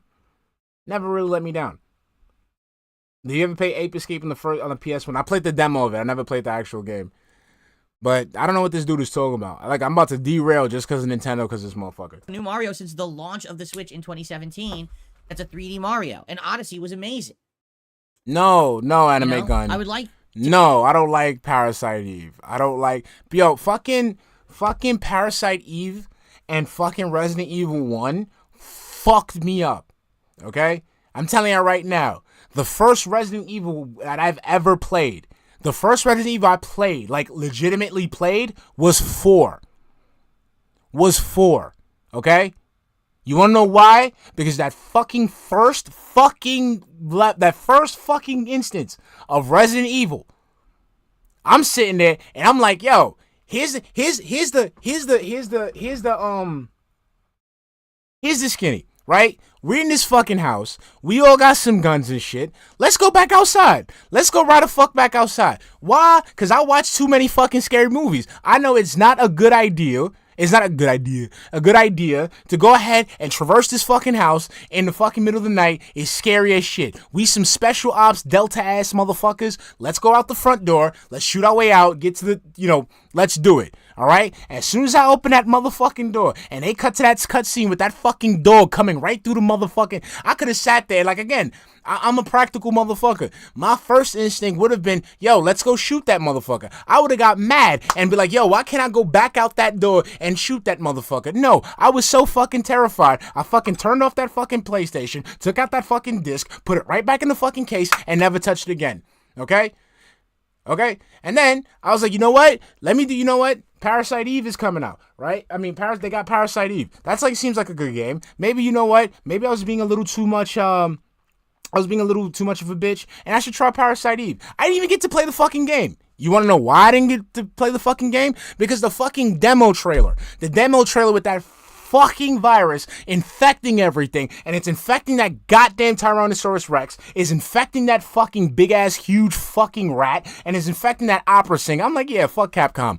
I'm not touching none of this shit. Y'all bugging. I'm here to fucking play games and enjoy myself, not piss myself in the middle of the fucking living room. Fuck that. I'm sorry. Sorry. Let's continue. To have better first-party games at this point. Well, I don't know, man. Fuck all them motherfuckers. Fuck all them motherfuckers. They both, look at that. That's two. Fuck Squaresoft and fuck Capcom, okay? Fuck them motherfuckers. No, I don't, Seal, don't give me the breakdown. I don't want the breakdown. I don't want the breakdown of the fucking scary movie. Y'all killing me over here. And now we're at the point where there's like nothing. Like what exactly is coming out? Well, we're gonna find out in June. That's what he's saying here. This direct in June. Y'all sit here thinking like, oh, it's a different developer. Come on, it's not that bad. No, I'm still fucking traumatized. Fuck that. Going to no, you gotta explain. I'm gonna make the these final life cycle games of the Switch. Okay. You know, the Switch wasn't a bad console. I am not good with survival horror because of those games. Okay? No, I never touched Dino Crisis. No, I'm not touching the fucking game that's made by the same people who made the game that gave me PTSD, bro. You're like, no. Y'all bugging. Yeah, no. Oh, Dead Space. That was another one where I actually got through the fucking first level and I fucking turned off the fucking console and said, nah, I'm good. Matter of fact, hold on. Before I even say anything, I got the bitch right here. I got the motherfucking bitch right here. Yep. Y'all talking all that shit. Oh yeah, buddy. I got Dead Space right here, still fresh in the motherfucking pack. Oh, look at that. Look, dust in this bitch. Nah, fuck that. This game has not been played, ladies and gentlemen. It's right here. Okay? Right here. I got it all right here. Look. I ain't playing that shit. Y'all bugging. That shit's been in this fucking part of the closet and has not come out since. Nah. Well, in my opinion. But man, to me, it just didn't feel like important or special. For a lot of people like this, I don't give a fuck. I'm a bitch when it comes to survival horror. I don't give a shit. That's why I sit my happy ass down and play my Bing Bing Wahoo like a good little boy, okay? It was their generation's Wii. But for me, it was just like... Alright? So now y'all know what happened. What was Shinko doing? How the fuck Shinko went from fucking the PlayStation to Bing Bing Wahoo? Now y'all know. Some games were beautiful on it, you know? And that's the sad part. Is like I said, Mario Odyssey ran superbly good on it. So it doesn't explain why games like Breath of the Wild Luigi's Mansion was okay. Pokemon Scarlet and Violet run absolutely horribly on it. It just, you know, I ain't afraid. Doesn't seem to make much sense. I don't know. I ain't like Phil. I ain't gonna try.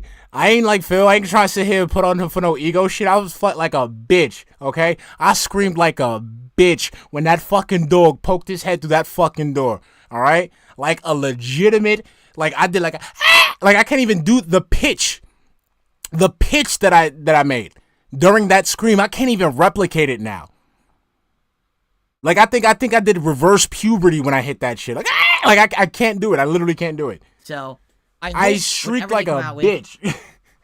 Will be a better piece of hardware that people can develop for and actually have games run better. But we know Nintendo, right? At this point, you'd be. I can't even do it. Like I can't even do I can't even do this shit. Like my grandma thought I had snuck a girl into the house. That's how bad it was. Okay. What next console they put out will actually be powerful. Resident Evil, the first part of Resident Evil, when you come back to the door. The main event of the news today. It is so sad. I can't do it. It's very upsetting. I'm just gonna forewarn you all. All right. Oh wait, no, it's not. There's another story. I'm sorry. There's one more story. This is what I mean. Like today had so much news. Guess what? Do you remember that story that I talked about a few weeks ago? That the United States government has passed a law, and President Biden signed it into law, stating that TikTok, that's right, the social media app that all the kiddies are into, owned by a Chinese company called ByteDance, all right? ByteDance. Essentially, is going to be outlawed in the United States and blocked as of January of 2025 unless the company is divested. What that means is that our government is legally forcing this company to be sold off to a non-Chinese company, or else they're just going to block it. All right? Now you might say, I don't get it. Why? Here we go. Here's the actual reasoning. U.S. lawmakers from both parties, both Republican and Democrat, as well as administration and law enforcement officials have expressed concerns that Chinese authorities could force ByteDance to hand over U.S. user data or sway public opinion by manipulating the algorithm that populates users' feeds. Some have also pointed to a Rutgers University study that maintains TikTok content was being amplified or underrepresented based on how it aligns with the interests of the Chinese government, which the company disputes. So what's going on? The U.S. government is saying, because TikTok is owned by the Chinese, a Chinese company, the Chinese government is not like us. They regularly interfere in the lives of their citizens and regularly interfere in how the companies act. And Guys, let's let that sink in for a bit. Let's let that sink in for a bit. Let's let it. Before we get into it, let's just let the stupidity soak in. Soak it up. Just let it marinate. They're not like us. They constantly interfere in the lives of its citizens and its corporations. Delicious. They're controlled, and they're afraid that the Chinese government at any moment could go, give us all the data, and manipulate the data to make a narrative true on your app. Apparently, that's not allowed in companies outside of China, but apparently in China it's okay, or at least that's what our government is insinuating. Okay? So why am I bringing this up today? Because guess what? TikTok is suing the United States government. It is official. They have filed their lawsuit. Here's what they're saying, okay? This is from a local news station, K5 news article, so I will be reading from it just to give credit where credit is due. The popular social video company alleged that do the law DSP, President don't Joe do Biden Dale, signed Sackle. into law as part of a larger $95 DSP billion is better foreign for aid you. package Dale is a headache. is so obviously unconstitutional that the sponsors of the Protecting Americans from Foreign Adversary Controlled Applications Act are trying to portray this law not as a ban, but as a regulation of TikTok's ownership. The law requires TikTok's parent ByteDance to sell the platform within 9 months. If a sale's in progress, then they'll get an additional 3 months to finish it. But ByteDance has said it doesn't have any plans to sell TikTok. Even if it wanted to divest, the company would have to get a blessing from Beijing, hence the Chinese government we were just talking about, which previously opposed a forced sale of the platform and has signaled its opposition this time around. TikTok and ByteDance argued in the lawsuit it really isn't being given a choice. The qualified divestiture demanded by the act to allow TikTok to continue operating. Oh no, in it's the not United even that, States is simply Sackle. It's not just possible. Dale's It's a not little bitch, commercially, so not he's just not technologically, worth the not legal, headache. they're saying. He's just worth than Okay? Phil. So that's what's going on. So if this company is not sold off by, I think they said, like the end of September, October, something like that, then it will literally be banned in the United States as of January. Okay? And we already talked about this. So let's get rid of this guy. So yes, what's gonna happen here? I don't know. Sounds to me like they're gonna get banned. So what's the point of talking about it? God, okay, you know what I gotta do? I gotta start doing this. I gotta start timing the segments. Because I need to see how much time he's wasting just to get to waste all this goddamn time just to go Because I don't think ByteDance is going to sell. I think I might talk too. about this, that this company is worldwide. It's not just American. This is a company that in China it's big, in Europe it's big, in other countries outside of the U.S. it's big. TikTok is a worldwide, That very don't mean popular shit. app. If the United States government says you must sell because we don't trust the Chinese government, you know what they're going to say? Well, fuck off then. You just can't use it. Okay, If then they anything, get banned. They might just ban Americans Okay. from using it, right? That's fine. There's nothing wrong with that. I don't know. To me, here's the thing. To me, it's not big news. To a lot of people, apparently it is. I guess TikTok is huge. It's something that's used by tons of people. And they see it like culture will change if people in America can't use TikTok. I mean, there's entire content creators that make all their content on TikTok. Yeah. And they're not going to be allowed to anymore. Cool. Okay. Anyway. One other news story before we get to the big one. Bob Iger, the current CEO of Disney, Get to has the announced that Microsoft- Marvel Studios are now going to reduce their output of content. Don't care. If you don't remember, that was the game that was like Doom with like the cute. Here we go. dramatically improved upon the original game in every way. The graphics were better. Oh my god. Responsible for the recent massive failure Redfall. There we go. The Elder Scrolls Online co-developer Roundhouse. So they were a company that was working All right, exclusively Crazy on Elder Astro. Scrolls Catch you later, Online. baby. They're getting laid off.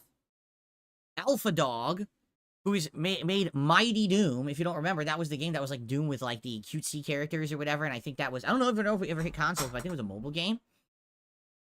And now here's the big one, the one that everyone is like, what? Are you ready? Tango Gameworks, the makers of the recent actual smash hit Hi-Fi Rush.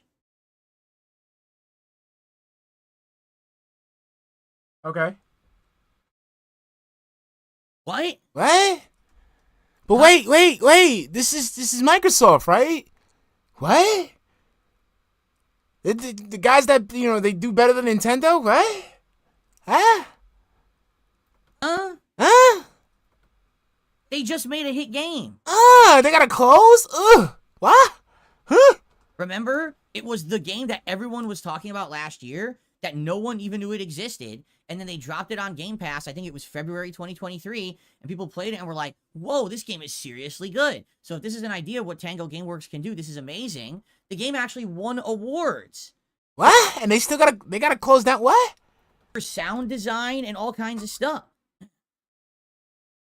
And they're laying the studio off. Now, to be fair, Tango Gameworks also made The Evil Within 1 and 2. And Hi-Fi Rush was actually a departure for them from their usual formula of content that they would make. The Evil Within 1 was a smash hit success. Of course, at that point, if you remember, Shinji Mikami was still working for the company. It was his company to begin with, and it was supposed to be his own edition of a Resident Evil game. It did very well, and then it led them to make a sequel. However, what happened with The Evil Within 2, I feel, is probably one of those sad, really infamous mismanagement stories that you hear in the game industry. So, Evil Within 2 dramatically improved upon the original game in every way. The graphics were better, the gameplay elements and controls were better, the game opened up and wasn't just linear like the first game, but instead had many open areas you could explore with optional side quests and content. And overall, the plot was better and had a definitive and fun ending. What happened with it? I'll tell you what happened with it. What happened? They completely mismarketed it. Unlike Evil Within 1, where you Oh, could find it wait. everywhere in the stores, Really? online. There was almost no marketing whatsoever. for No Evil Within 2. marketing. No one even knew it was coming out. Besides those following game release schedules. Damn, and here's Nintendo selling their fucking poorly underpowered consoles, selling them like hotcakes, and you got Microsoft closing fucking studios down. God damn. Ain't that some of shit? And so when it came out, everyone was like, huh? I didn't even know that was out. Eh? And then I played it. I was blown away how good it was. And sadly, no one knew about it. Like, people were learning about the game by coming to my streams. And I was like, what? Shut up. That's stupid. You know, I don't know what happened. Oh my god. Oh, I see. You need to stop, okay? Stop. LARPers need to stop, okay? That's it. I'm done with the LARPing. I'm done with the LARPing because this is dangerous thinking. Dangerous motherfucking thinking. This motherfucker out here thinking that he's saving video games and shit. Nobody checking for you, Phil. Nobody checking for you. Why they marketed the hell out of the first Evil Within, it did really well. Fuck Then outta they here. decided to just not market the second one. And they just thought it was going to do good. That's not how gaming works. You know, that's not how business works. Those- in the industry. Hey. It doesn't make a lot of sense at all. That's your man. And remember, the next game that they made, But remember, those are your mans, Phil. Remember, those are your mans. Okay, you know, like we say in the hood, right? Somebody fucking up and shit like that, they doing wrong. We look at the person that hangs out with that person, the person that associates with that person, just goes, that's your mans. That's the person who you choose to align yourself with. So you out here shitting on fucking Nintendo because they're not doing what Sony and Microsoft are doing. And here you are a couple minutes later talking about the fuck-ups that Microsoft is doing. Get your mans. Come on, baby. Come on, Phil. Come on. was Ghostwire Tokyo. And if you remember, Ghostwire Tokyo originally actually was supposed to be Evil Within 3, but then got changed into a totally different project about halfway through, redesigned to be a first-person ghost hunting game. And Personally, I think visually it's nice and the story is interesting. It just gets far too repetitive. Once you get about halfway into the game, it loses its steam because there's nothing else the game offers in the new gameplay department. But I mean, anytime, all right, that you hear of studios closing, you're sad, all right? But this is what? The 6th or 7th time in the last 4 months what are we done that do? we have heard of this happening in the games industry. But those are your mans. Me, or are we seeing a pattern now since Microsoft? With your mans. Those are your mans. Those are the guys you align yourself with. These are the guys that are doing everything right according to you, not just a couple minutes ago. These are the guys that are innovating. These are the guys that are selling. These are the guys that are competitive according to you. Microsoft has bought Activision Blizzard. They just keep doing layoffs after layoffs after layoffs after layoffs. Okay? So by the way, a lot of people have a lot to say about this. Don't care. First of all, FYI, Redfall is completely done. After the game only about being out for about 1 year, McDougal, he's talking about some shit he doesn't know all about. production has been halted. Redfall's previous update is its last. They're ending all development on the game. Yeah. Its servers will remain online for players to enjoy. However, there was a planned DLC that people already paid for in kind of a seasonal package, and Microsoft is claiming they're going to do a make good offer. That Bad To make 64, up for that's the why I fact that couldn't the deal with DLC Dead will never Space. exist. So What that will be... hold on. So Bad 64 says my holy shit moment was in Dead Space was the fast twitchy enemies. That's what it was for me. I'm sitting there walking down these fucking hallways and you hear I don't fuck with shit like that. You see that? And then on top of that, I have a very specific fear of like creatures of a specific size, right? So like I could fuck like, let's say if you about the size of an elephant, you about the size of a bear, you about the size of a tiger, right? Right? I you know, I'm talking on my ass here, but like I could see myself trying to defend myself from a creature of that size. Okay? Now, if you have a creature that's about the size, let's say, of like a honey badger, a wolverine, you know, really fat raccoon, where it's just like it's kind of big to fuck you up, but not big enough for you to like grab specific. Like you can't just grab this shit and hit it. You gotta like, yeah. So then they got these little fucking beige motherfuckers that are about that fucking size running through the walls of Dead Space. I'm good. Like I said, I don't care. Shinko's a bitch. I'll take it. When it comes to horror survival, Shinko Fleur's a little bitch. I'm saying it on air. I don't care. I have no idea. But dude, at this point, I just gotta say to people out there, let this be a cautionary tale. Do not buy these season passes. Because at any moment now, it seems like these game companies can do whatever they want. Slash budgets, fire and lay off people. And the next thing you know, you got latched into seasonal content that ain't even gonna exist, right? I want to clip this. I'm clipping this. The reason why I'm clipping this specifically for when Scopely goes down. When Scopely goes down and WWE Champions is no more, this is the clip I want to play. Like, that's ridiculous. They didn't even let them finish the DLC as promised by the original sales of the game. So that's really sad. So Green Lobster, what's good, baby? I do people all not. over the internet are speaking up about this. First of all, the guy who's the overall head of Arcane, not the guy that's head of Arcane Austin, but I forget his name. I forgot because I had it. I cut it off. Oh, here it is. Dinga Bakaba. He's the actual head of Arcane Studios. All right. Went on social media and actually posted up things that people never expected that the head of a studio would post. Here's what he posted word for word. This is absolutely terrible. Permission to be human. To any executive who may be reading this, a friendly reminder that video games are an entertainment and cultural industry, and your business as a corporation is to take care of your artists and entertainers and help them create value for you. Don't throw us into gold fever gambits. Don't use us as straw men for miscalculations and blind spots. Don't make our work environments Darwinist jungles. You say This is melodramatic bullshit. I'm about to break this shit down as soon as he's done. we make you proud when we make a good game. Well, make us proud when these times are tough. We know you can because we've seen it before. You're asking people to pay you money that they don't have. That is scathing. No, that's not scathing. That's just melodramatic. It's like, dude, they don't have the money. They just got to cut you off. That's it. It happens a lot. You know what happens in businesses, right? You have a business, He's right? outright- Shut up, Phil. You have a business, right? and you want to go ahead and you hire somebody. This person comes in. This person wants to make big changes. This person wants to make his mark on the company. So this person starts implementing policies, creating new teams, creating subsidiaries, what have you, to create this mark or what have you. Then that person leaves. And then a new person comes in. Then that person does the same thing. And they just undo all the work that the previous person did and do the same shit all over again. And when that person leaves, same thing happens again and again and again. It's business, bro. It sucks that people don't, people have to lose their jobs. But, there's a lot of positions in corporate America, a lot of, jobs in corporate America that are redundant. And it sucks. It obviously fucking sucks, but you can't expect people to pay you money that they don't have or they can't afford to give you. It doesn't work like that. That's why I've always had this, one of my managers in IT, this dude always used to have this little weird fucking thing where he was afraid of getting laid off. You know what I mean? So he would do everything that he can to not get laid off. And it's like, dude, just do your fucking job. If you get laid off, you get laid off. You can't expect these people to pay you money they don't fucking have.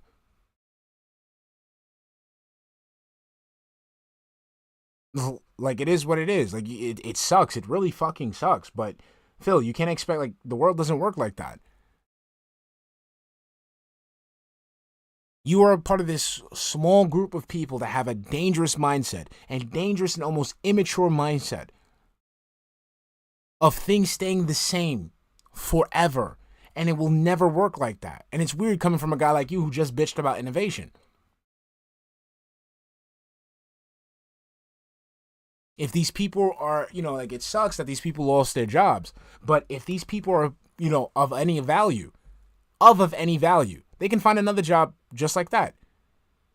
That's why me and my manager always used to get at butt heads, because I used to let that dude motherfucking know, bro, you could fire me if you really think I'm that much of a hassle. You could fire me if you think I'm whatever the fuck I'm doing is that much of a threat to your job. And nothing would happen, because you know why? Number one, okay, I'd be gone, and then he has to explain why the fuck one of his top employees doesn't work there anymore. Then number two, I'm not going to be fucking shitting my pants and crying my ass off, because I could find a fucking job anywhere. I could make money. It's nothing. So with that knowledge in mind, every day when I go ahead and I do a job, I'm at work or whatever the fuck, I don't have to worry about that shit. Just don't worry. If you're a person of value, you shouldn't have to worry about anything. You shouldn't have to worry about anything. You should just understand that this is a process and you know how to navigate this process. So for people in chat right now, one of the ways that you know how to navigate this process, the first thing you do when you get your fucking job, you make sure your fucking resume is on your desktop. Your resume is on your desktop. And whenever you're doing some new shit, whenever you get a new achievement, whenever you fucking have a new benchmark, whenever you get something that you could put down as job experience, you jot it down on that fucking resume. So that way, when that unfortunate day comes, that shit ready to go. You just get it, save it, send it to yourself, print it, done. Right, saying that management essentially don't know what the fuck they're doing at Microsoft. They have absolutely no idea how to run the company. Just listen to what he said, right? Don't throw us into gold fever gambits, right? Hey, this game's going to be a gold rush, everyone. Rush, rush, rush, push, push, push, get this game out, right? Don't use this as strawman for miscalculation and blind spots, right? If you're the management of a major gaming company and you put your eggs in a basket and it doesn't sell, whose fault was that? You're the one who told those fucking people to make that game, right? I hearken this back, all right, to EA and the Mass Effect developer BioWare making Anthem.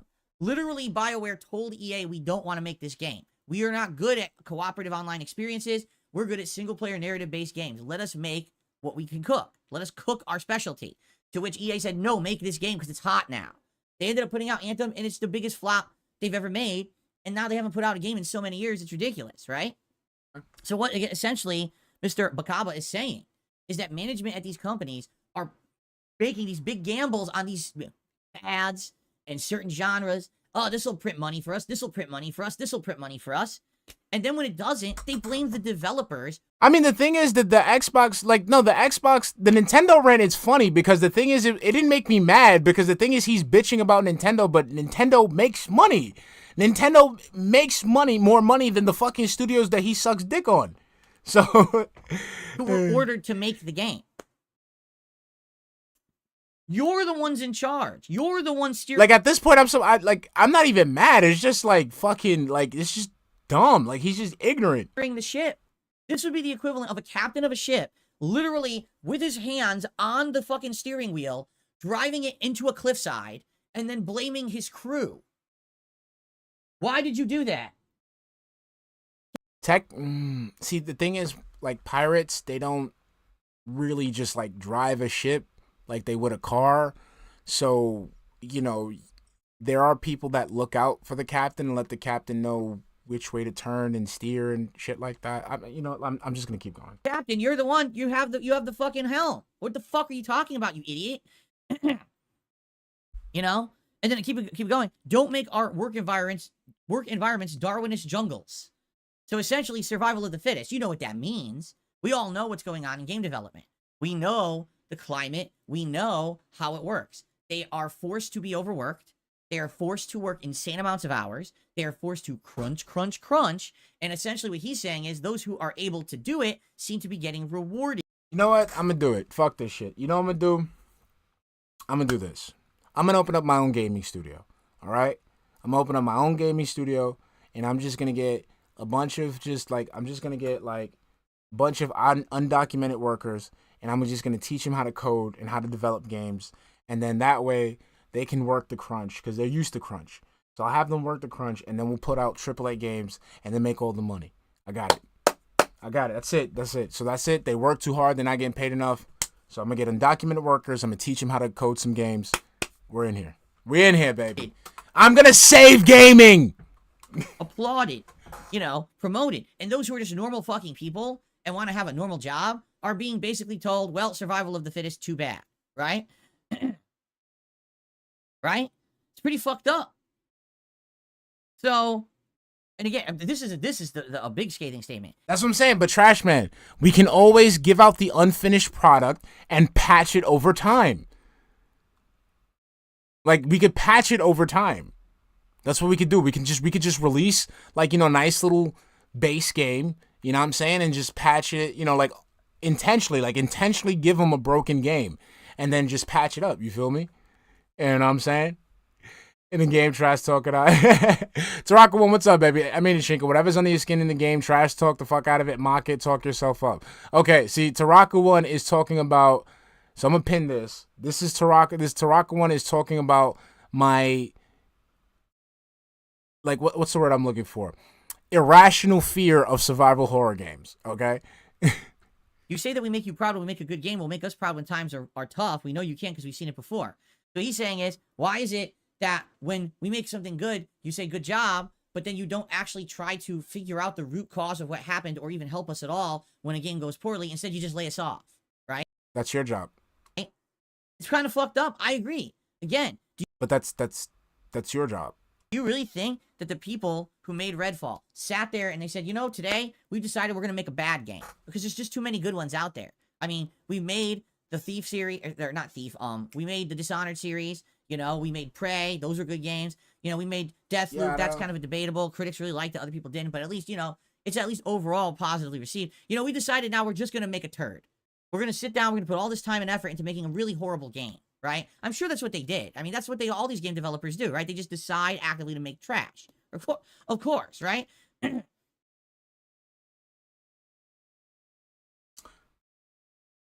don't even have anything to say about that. I'm just gonna let that rock. In fact, what's funny about that is, if you remember when Redfall came out last year, and everyone knew the game was an unfinished, horrible mess. Okay? Let's be honest here. What is going on, Jasper? He's standing here staring at me. When the game came out... Even Jasper can't believe the bullshit that's coming out your mouth. Phil Spencer himself was interviewed. And he said, Phil, you own Bethesda now. Microsoft owns Bethesda. Bethesda owns Arcane. So how did this game come out like this? Everyone, you can play for 5 minutes, you know the game's not done. It's not polished, it's not finished, it's full of bugs. What happened here? And Phil Spencer's response was, you know, maybe we should have had a little bit more of a hands-on approach with that one.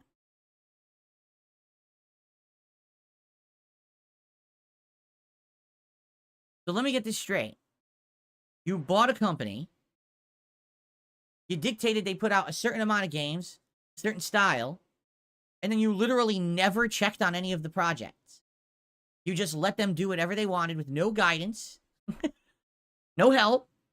You just said, just go ahead and make games, right? Yeah. Really, like if you're interviewing Phil Spencer, the CEO of Xbox Gaming, and the CEO, the guy in charge, says, oh, maybe we should have actually checked in on that one a little bit more. Is this guy a fucking idiot? Now, Phil, I want to go ahead, right, and take that little rant that little segment that you did right there. Let's replace Spencer with Burnell. And let's replace games with almost every single fucking other thing in your fucking repertoire. Okay? Hey, Phil, you're going to go ahead and you're going to ask people to upload footage and upscale it of old playthroughs and not even check to see if there's like the footage is yours to see if it's stolen. Hey, Phil, you're going to go ahead and just tell people to send you intros for your business. Has all this little, these little troll Easter eggs in it. Hey, Phil, you have an audience here who wants to see you play a certain game, but you're going to go out your way to not play that game until the interest has died down. I don't know. Seems a little familiar. Does he not understand that's literally his job? He's in charge. I mean, again, you're right. Phil Burnell is in charge. That's his job. So why can't he do it correctly? So when Redfall comes out. So basically, when Stellar Blade came out. And is a piece of steaming dog shit. And it's a AAA fucking banger. It's not finished. It's broken. It's amazing. It's great. People are talking about it. And everyone in the community is panning it because it's so bad. And everyone in the fucking gaming sphere is fucking talking about it because it is the point of discourse.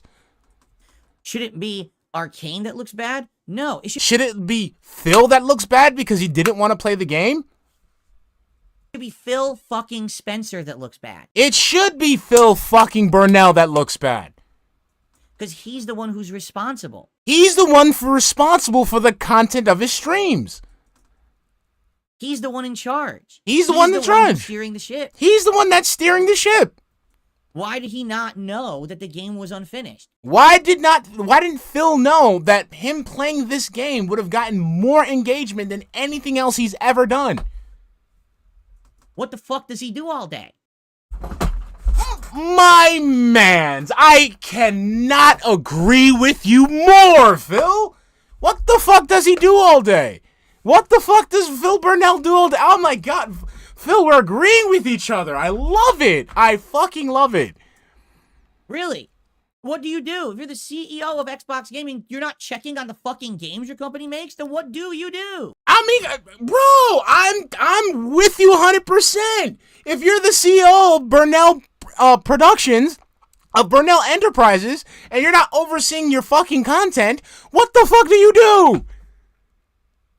Wow, that's, man, I never thought I'd agree with you, Phil, like, unironically, but shit, here we are.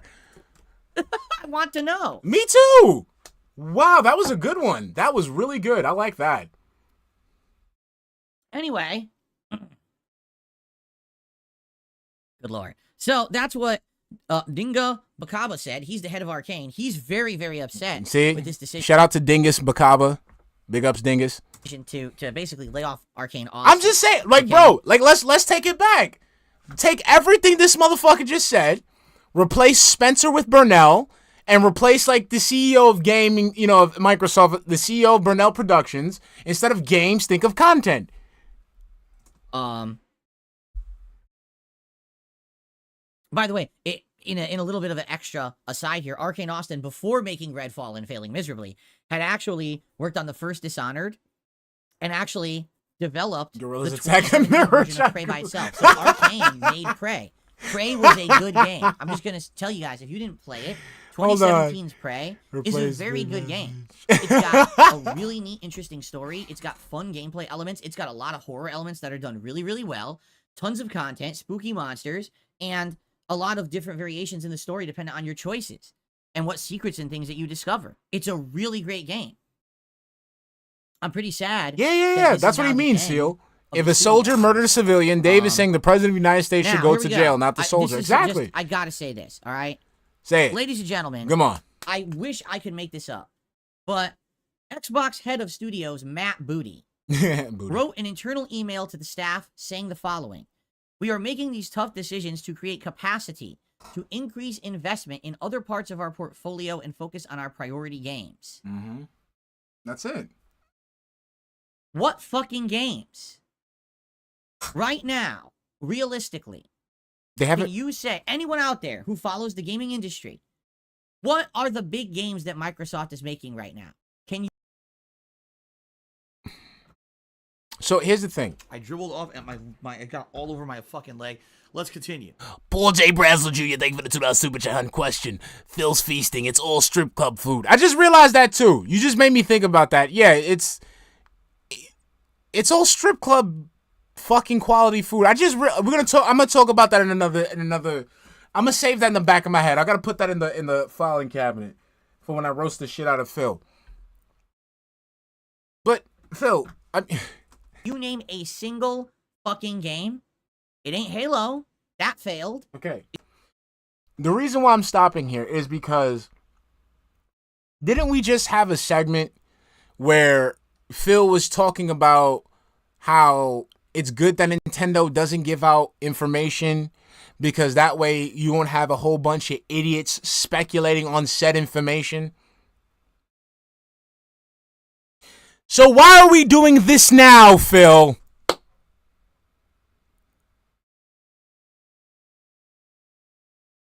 Again, you don't just because they haven't told you they haven't told you what games that they're currently making doesn't mean that they have no games in development. Fucking idiot.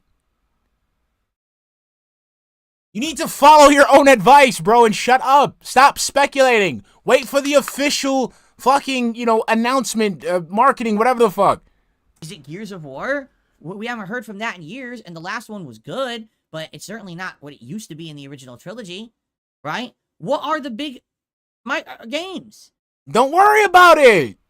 Remember, did you say that's the downfall of the industry? People worrying about this shit. Don't worry about it. It ain't Starfield. Starfield is a huge failure and flop, and no one fucking likes it. Yeah, but you went ahead and sunk all your money into that shit, did you? You fucking chill, huh? Sit there and bought that fucking deluxe edition and shit? That spaceship shit didn't even do nothing. No, that's what we calling it now. That's what we call it, the sunk cost fallacy. That's it. That's it. The sunk cost fallacy. That's what we're going to start calling this shit. Right? Like, what are they talking about? What fucking games? Go look it Elder up. Scrolls, which we have no idea when it's coming out, and you have no Look idea. it up. Look it up, you lazy piece of shit. Aren't you supposed to be some fucking insider in the industry? Aren't you supposed to be like someone who is a captain of this industry? Look it the fuck up. You don't hang out with these people, Phil. As a fucking person who's worked with media people, like executives for like products that they have to like push out, they laugh at people like you because you don't know what the fuck you're talking about. And then they go ahead and give you the shit, irrespective of how you feel about it, and your dumbass still consumes it. Idea of any time frame we have no information about? What the fuck is he talking about? We're laying off people to focus on our big games. You don't have any big games. You don't know that. You incandescent troglodyte. You are the head of Xbox Studios, and you have no fucking games. Do you know that for sure? Can you show me any roadmaps that Microsoft has displayed? Can you show me any internal emails that says that these people do not have any games to play? Usually, if with a fucking claim like this, you would be able to show me an internal email between Matt Booty and Susan Dick and say, "Oh my God, Susan, we have no fucking games. What are we gonna do? What are we gonna do?" Can you show me some shit like that? No. You are an idiot. I know you are. You are inept at what you do. We know you are, Phil. Again, we're focusing on Microsoft. Please stop talking about yourself. And you should be fucking fired for writing that email. Really. In fact, I'm going to say this, and you can quote me on this. Yeah. You can go ahead and click this clip. And I will too, because I love when he says shit like this, and then when the shit comes up, he's gonna fucking double down, he's gonna fucking walk it back. Please, say it with such fervor. Do it with fervor, do it with passion, do it with meaning, do it with anger, so that way it can be that much sweeter when this shit blows up in your face and you gotta fucking backpedal like you're a professional BMX rider. Alright? When these things are now happening, it's one thing if there's one round of layoffs. This is what? The third? Okay? Since Microsoft bought Activision Blizzard, it's at this point becoming very clear that Microsoft was not ready to buy Activision Blizzard. Because if you're buying a giant company, you don't then lay off the equivalent number of employees from your existing company to make room for them. Yeah, that's what always happens. That's what happened with you, dumbass. That's why you got fucking kicked out of fucking Sikorsky. They laid your dumbass off to make room for a fucking a competent employee. They trimmed the fat. When they fucking merge companies, there are some positions that are redundant. They get rid of those positions. They consolidate those positions.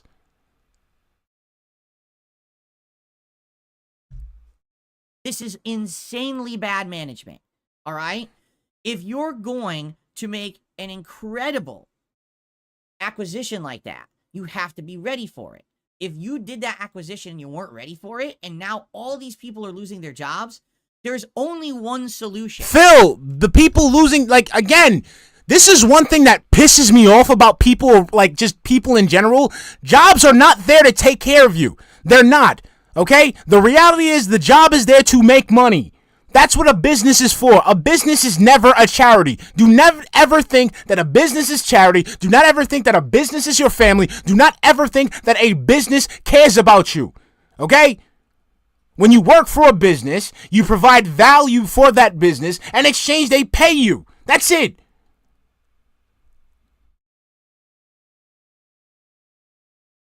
There is no obligation from any business to take care of you.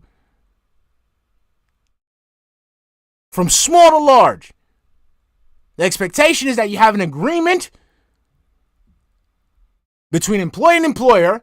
You have rules that you have to abide by, and that's it. You guys hold up each other and each other's end of the bargain. That's it. If it comes to a point where that job position is not providing value, they don't need it, they have too many of it, they find somebody who could do it better for cheaper, whatever, as fucked up as it sounds, that's what they're going to go for. There is no forever position. There isn't. The only forever positions are dead-end jobs, Phil. The jobs that don't make the jobs that don't make the money that you want.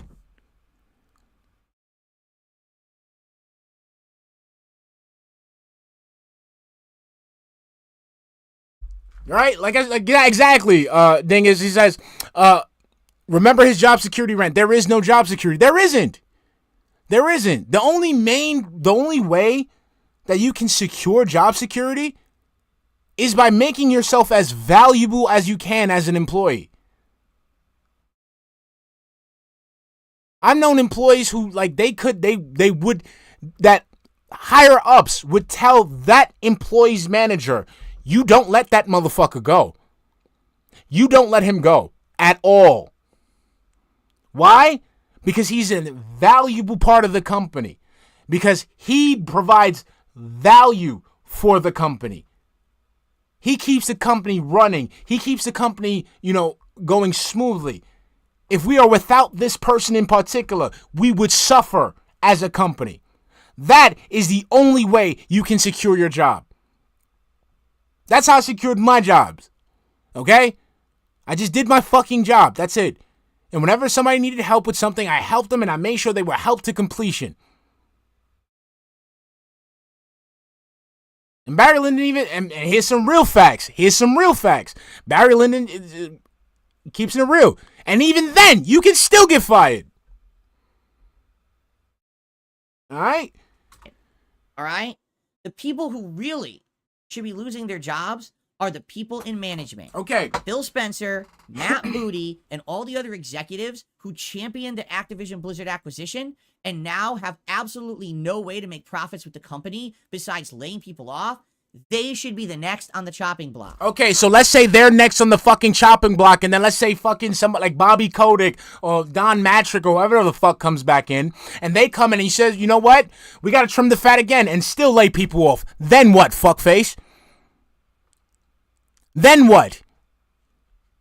Immediately they should lose their job. Okay, but again, let's say they lose their jobs, we get new people, and they say, you know what? We still gotta lay off people. Then what? And they should have people who actually know what the fuck they're doing move in to right the ship. Because right now, you got Captain Phil Spencer and first in command, Matt Booty, and they literally have one hand on each side of the fucking wheel, driving the ship into the cliffside. And fucking splinters of wood are shooting everywhere, and the boat's capsizing, and everyone's abandoning ship. And everyone's like, oh, well, just keep them in charge, that's fine. In fact, give them another boat. Buy another boat to put them on, right? Well, are you fucking crazy?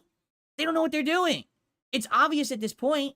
The problem is people like Phil Spencer, okay, are sadly charismatic, right? Phil Spencer's a charismatic dude. When you see him and he's wearing not a suit and tie, but he's wearing a cool jacket and a t-shirt. He looks like one of us. He's a gamer bro, right? So you get that mentality that he's your friend, that he's your buddy who you game with, and you like the guy. It doesn't matter, though. He's a horrible leader. So is Matt Booty writing this insane.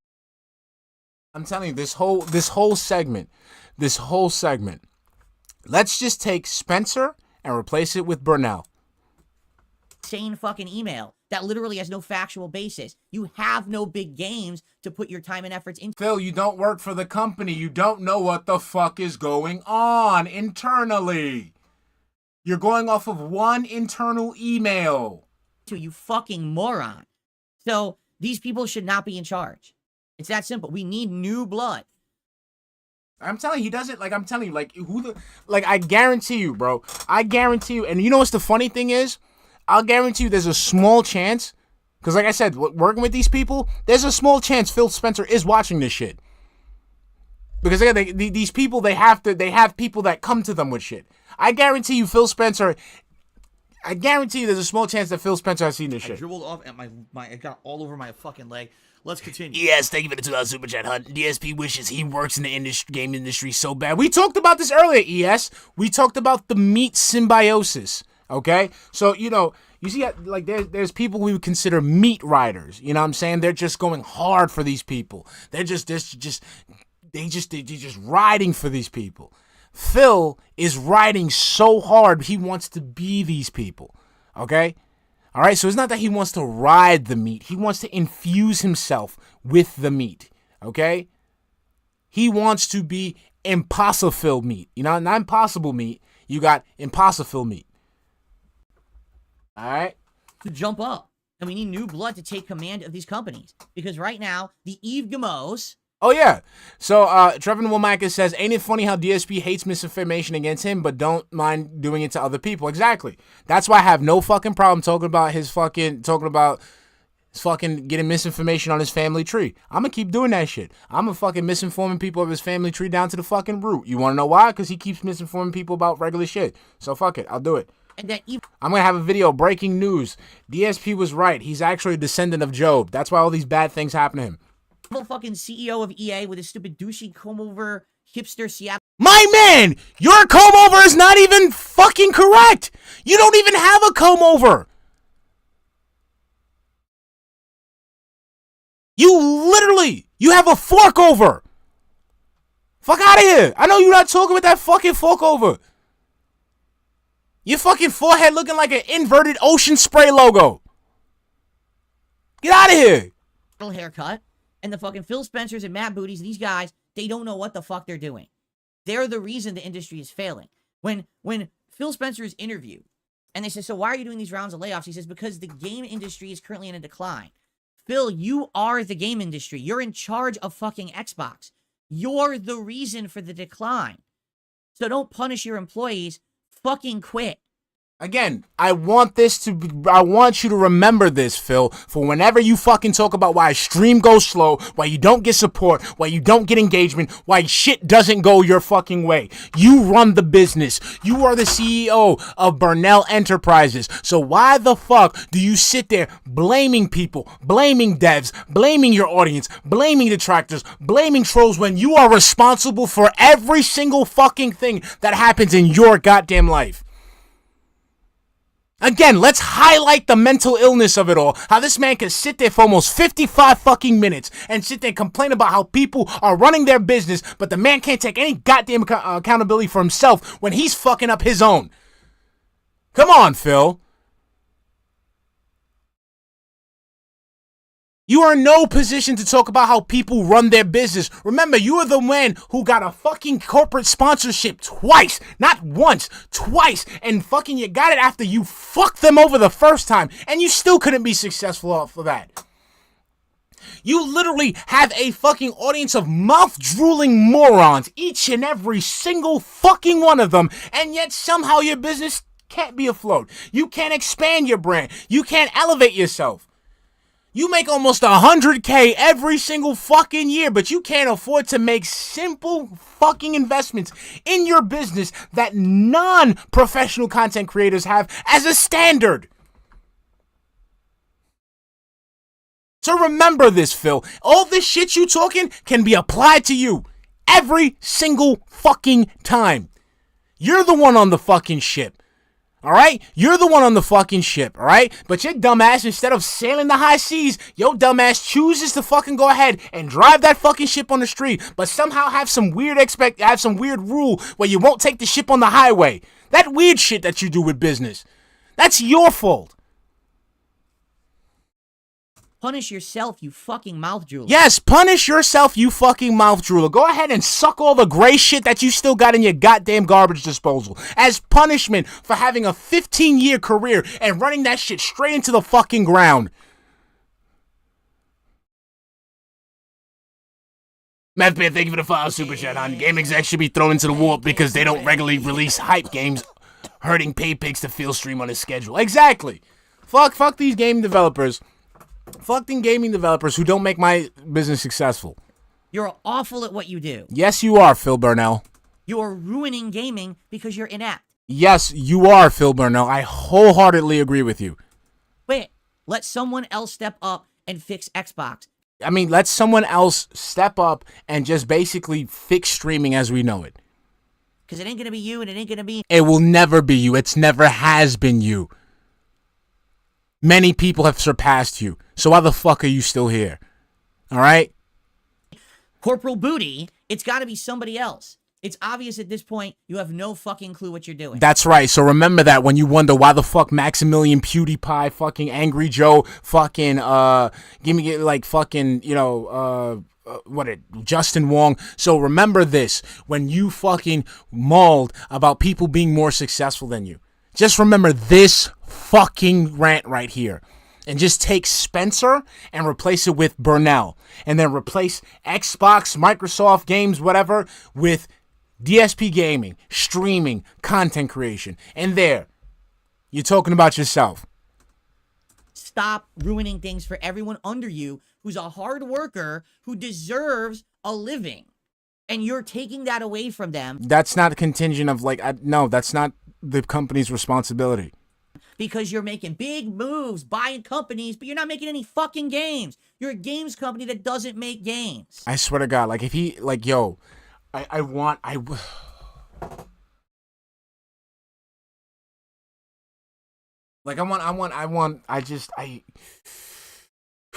but it's gonna be considered ops, and I don't want to do it. Fucking.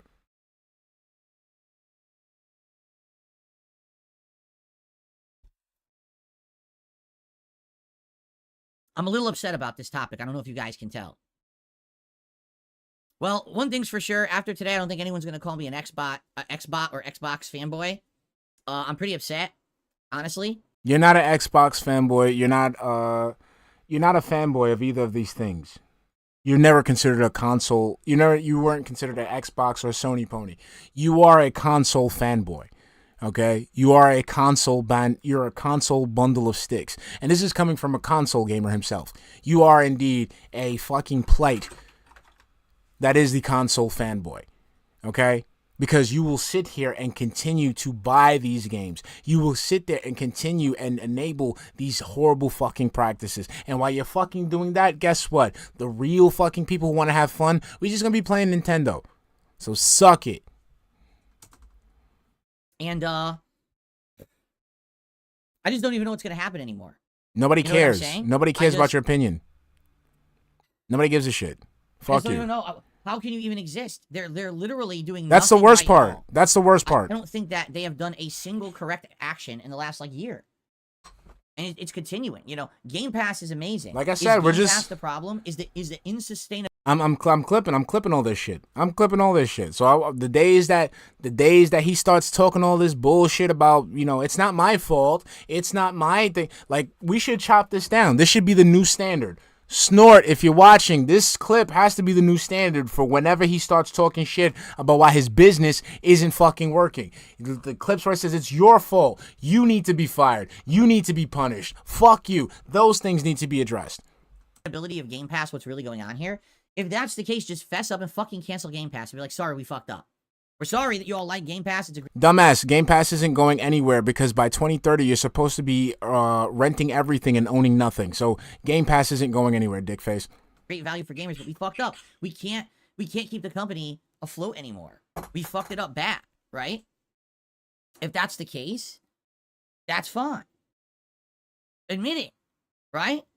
But I don't know, man. This drives me insane.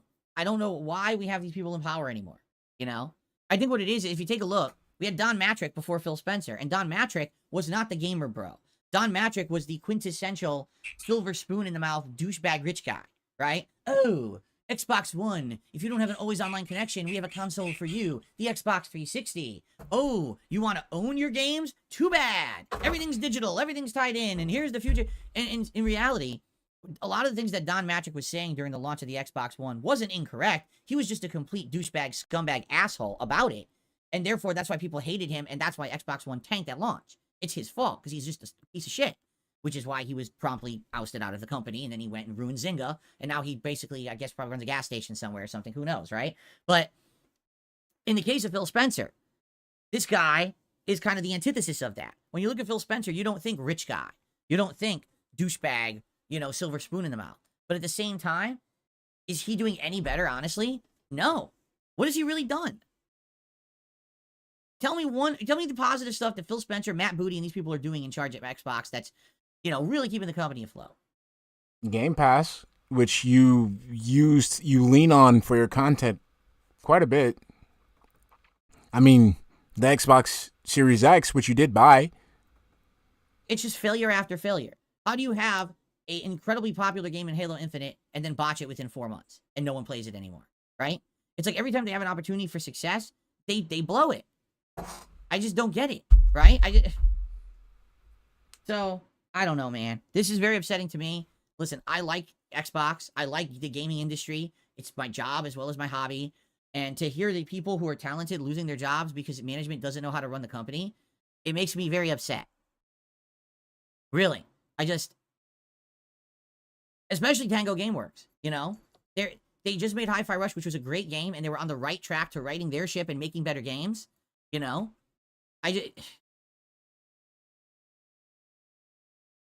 Exactly. Don Fiducci says, Phil Spencer currently has no signal. He's on his mega yacht in Belize. He can't hear you. There you go. I dribbled off. Well, yes, of course. It got all over my fucking leg. Bader says, well, Hi-Fi Rush was not financially successful by... Paul J. Brazel Jr., thank you for the super chat, hon. Hate the world till I hate you back, Phil. Paul B. Exactly, honey, exactly. Microsoft standards. Yes, because they didn't advertise it. Remember what they did? They didn't even announce it. They just shadow dropped the game. And that game developers actually voiced their discontent with that model after the game launched. They said, we're happy that people are liking it now, but this game was ready like last year, and we don't know why Xbox didn't announce it. Like, they had a perfect opportunity during that Xbox event last year in 2022 to get hyped for it and get people excited for it, and they literally just kept the fucking game a complete secret and shadow dropped it in early 2023 to no hoopla, no fanfare, just, oh, it's on Game Pass now, check it out. So why did you think it would sell? You see what I'm saying? Gee, Evil Within 2, we hope it's a giant seller. Oops, no marketing. Gee, I wonder why it didn't sell. But these are management decisions. These are not game developer decisions. These are management decisions. These are Phil Spencer and Matt Booty decisions. And they're fucking up at every turn. And that's the point I'm trying to make here. Stop punishing the people who work the hardest to put out content for your company, and instead punish the people who truly are making the awful decisions at the company day in and day out, over and fucking over at this point. Okay? At this point, and you know, by the way, not just them, you gotta look at the heads of the other companies too, the fucking Todd Howards, who they all were banking on Starfield being a giant success, and it is totally not. I mean, it's not a huge failure, but it's definitely not anywhere near the level they thought it was going to get. It is not culturally relevant. It is not even in the major discussions of people when it comes to big RPGs. It's just a flop, you know? And these but you bought it. Actions, and they're not. You bought it. You're a shill because you bought it. People now who have lost their job, thousands of people losing jobs because of a few small people who don't know what the fuck they're doing. Why are they still in charge? If you're a shareholder of Xbox, Microsoft, what are you doing? Are you stupid? Do you not understand that these people are dumb and don't know what they're doing? Get them the fuck out. Shareholders have power. Get these motherfuckers out of there. They don't know how to do anything. If I had stock in fucking Xbox, I sure as hell would be trying to get these fuck faces out of there. And they would have sat there they would have bought your fucking shares and said, get the fuck out my fucking face. Shut up, dude. Jeez. They would have sat there fucking taking, they would have bought out your fucking shares and get the fuck out of it. You know what the fuck you talk about. Get out. Shut up. Like, shut the fuck up, bro. All right. That's enough of me ranting about it today, guys. I knew this was going to go long because I can't even, I'm so upset I can't even click the right screen. Look at this. Where am I? Hold on. Here I am. I'm so upset I can't even click the right transition. I hate this shit. I hate this industry when this happens. It makes me so upset. These people do not deserve to be jobless. They don't. These people are hard workers. They're trying to make good stuff. As a person who's like worked, like, again, not like a lot of these jobs, if they have to get rid of these jobs, they have to. If these people were, like, again, this is one thing I've understood. If in corporate America, let me say this to you real quick, okay? I don't like this. I don't like saying this. I don't agree with this, okay? Your job is never secure, okay? The only way you can secure your job is if you, without the shadow of a doubt, can show how much of a value you are to the company and how much the company would suffer without you. And even then, you might have a boss that's like fucking Phil and you still might lose your job. Okay? So what you should do, once you get your little job, no matter how good it is, how great it is, like, that's it. The first thing you do is you have a copy of your resume saved on your fucking desktop and you have it updated every month. I say every fucking month. People think I'm fucking crazy. I'm gonna fuck every fucking month. So you can have a robust resume. That way, when you get that tap on your shoulder, when you get that email from HR, when you get that phone call, it's a little bit of a hurt because you know you're gonna go through some shit, but you're gonna have an amazing resume and you're gonna show that you were a valuable employee. And that will let your future employer know this is the person I need to hire because he was valuable at that company. He's gonna be a value at this company. That's it. That's it. There's no such thing as a forever job. There's no job where you're just going to sit there and do the same shit over and over and over and over again for the rest of your life, get comfortable, complacent. I've seen it before, bro. I've seen motherfuckers who had cubicles and they turned them cubicles into like apartments, like nice little apartments, just for them to lose their job at the end of the year. Job security isn't secured, Phil.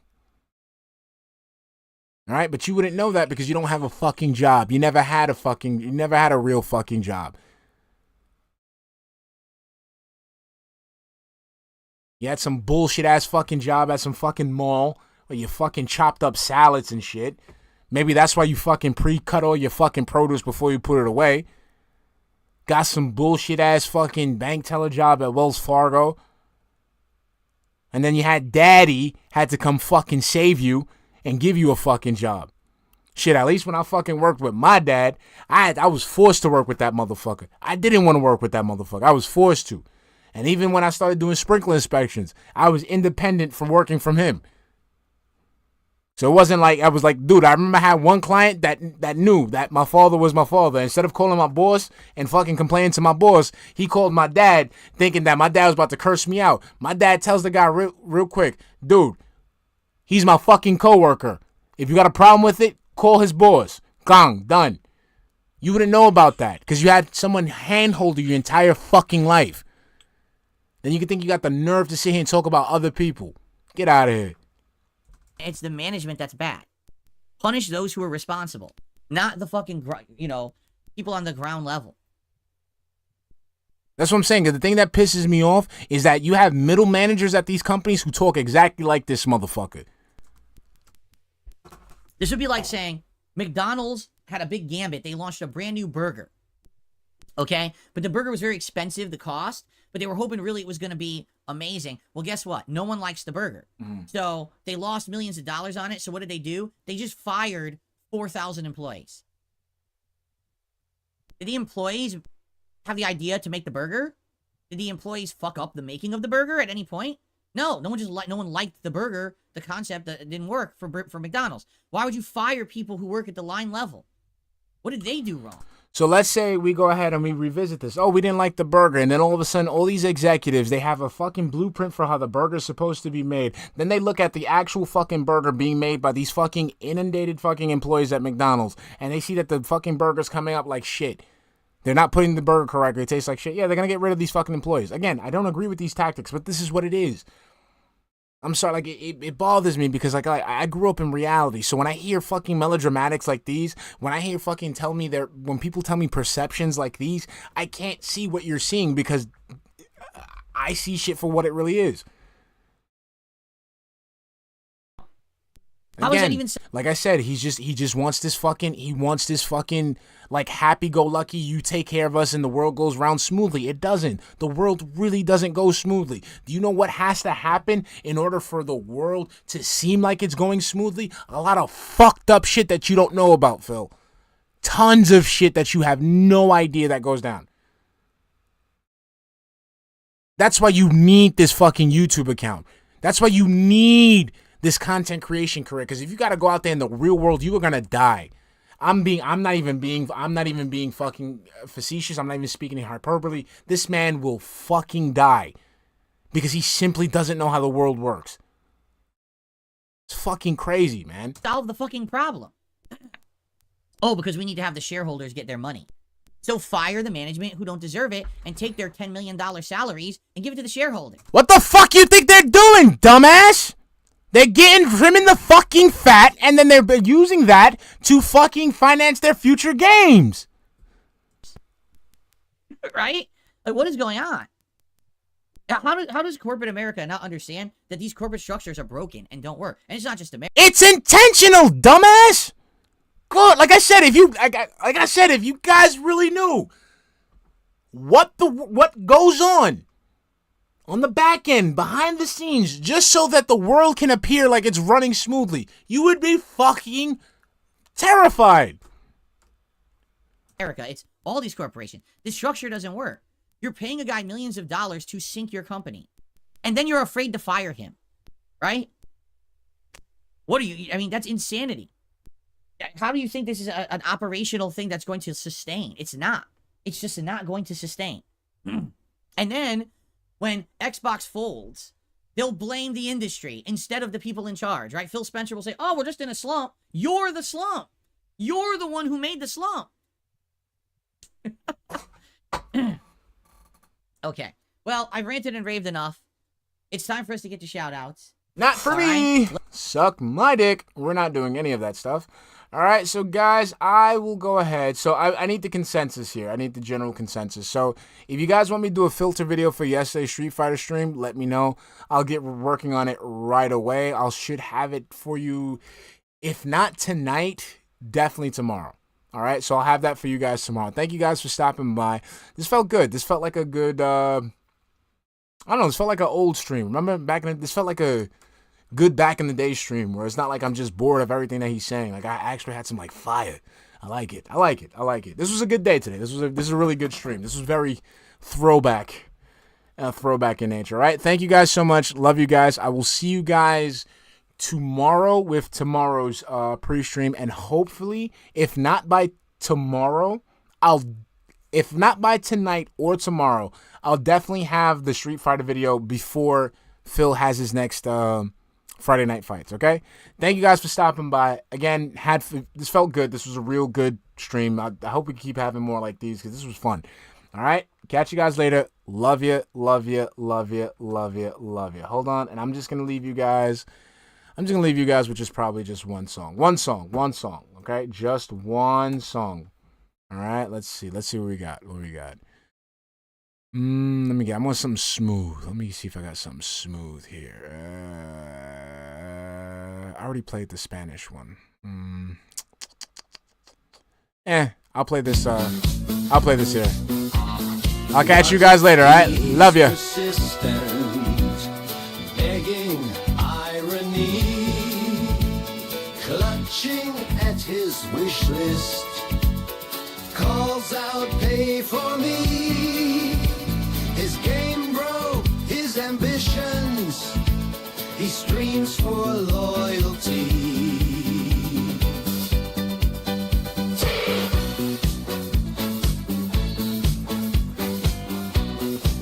But the sympathy's been spent like coins in a wishing well. Views dwindle, the crowd's thinning, with stories left to sell. He pleads, oh be my charity. With every stream, he's clinging airily. Lost in delusions, grasping fame that's fleeting. Hopes like castles built on sand, deceiving. He calls support my journey, while pride is slowly sinking. A spectacle for all, his ship's still leaking.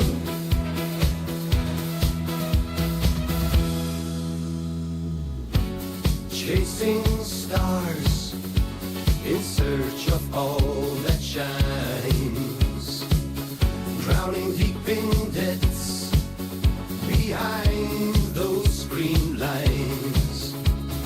Flashy tricks and please give generously.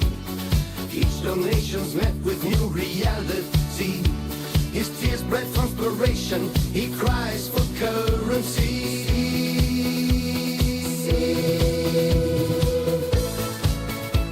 They say he's entertaining, a comic tragedy, spinning tales for pennies. Dreams of wealth so empty, he prays for bits and whispers. Come rescue me.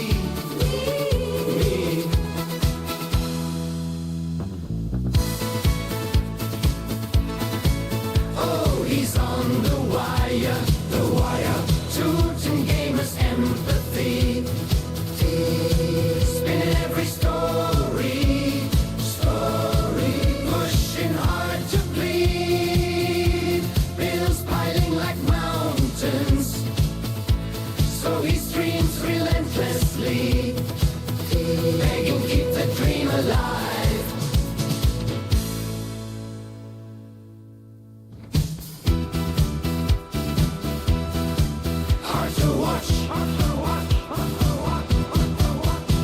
forecast a cry from the abyss. Grasping straws, his dignity dismissed. Plays the jester, plays the wistful seer. In the digital domain, he cast his tears.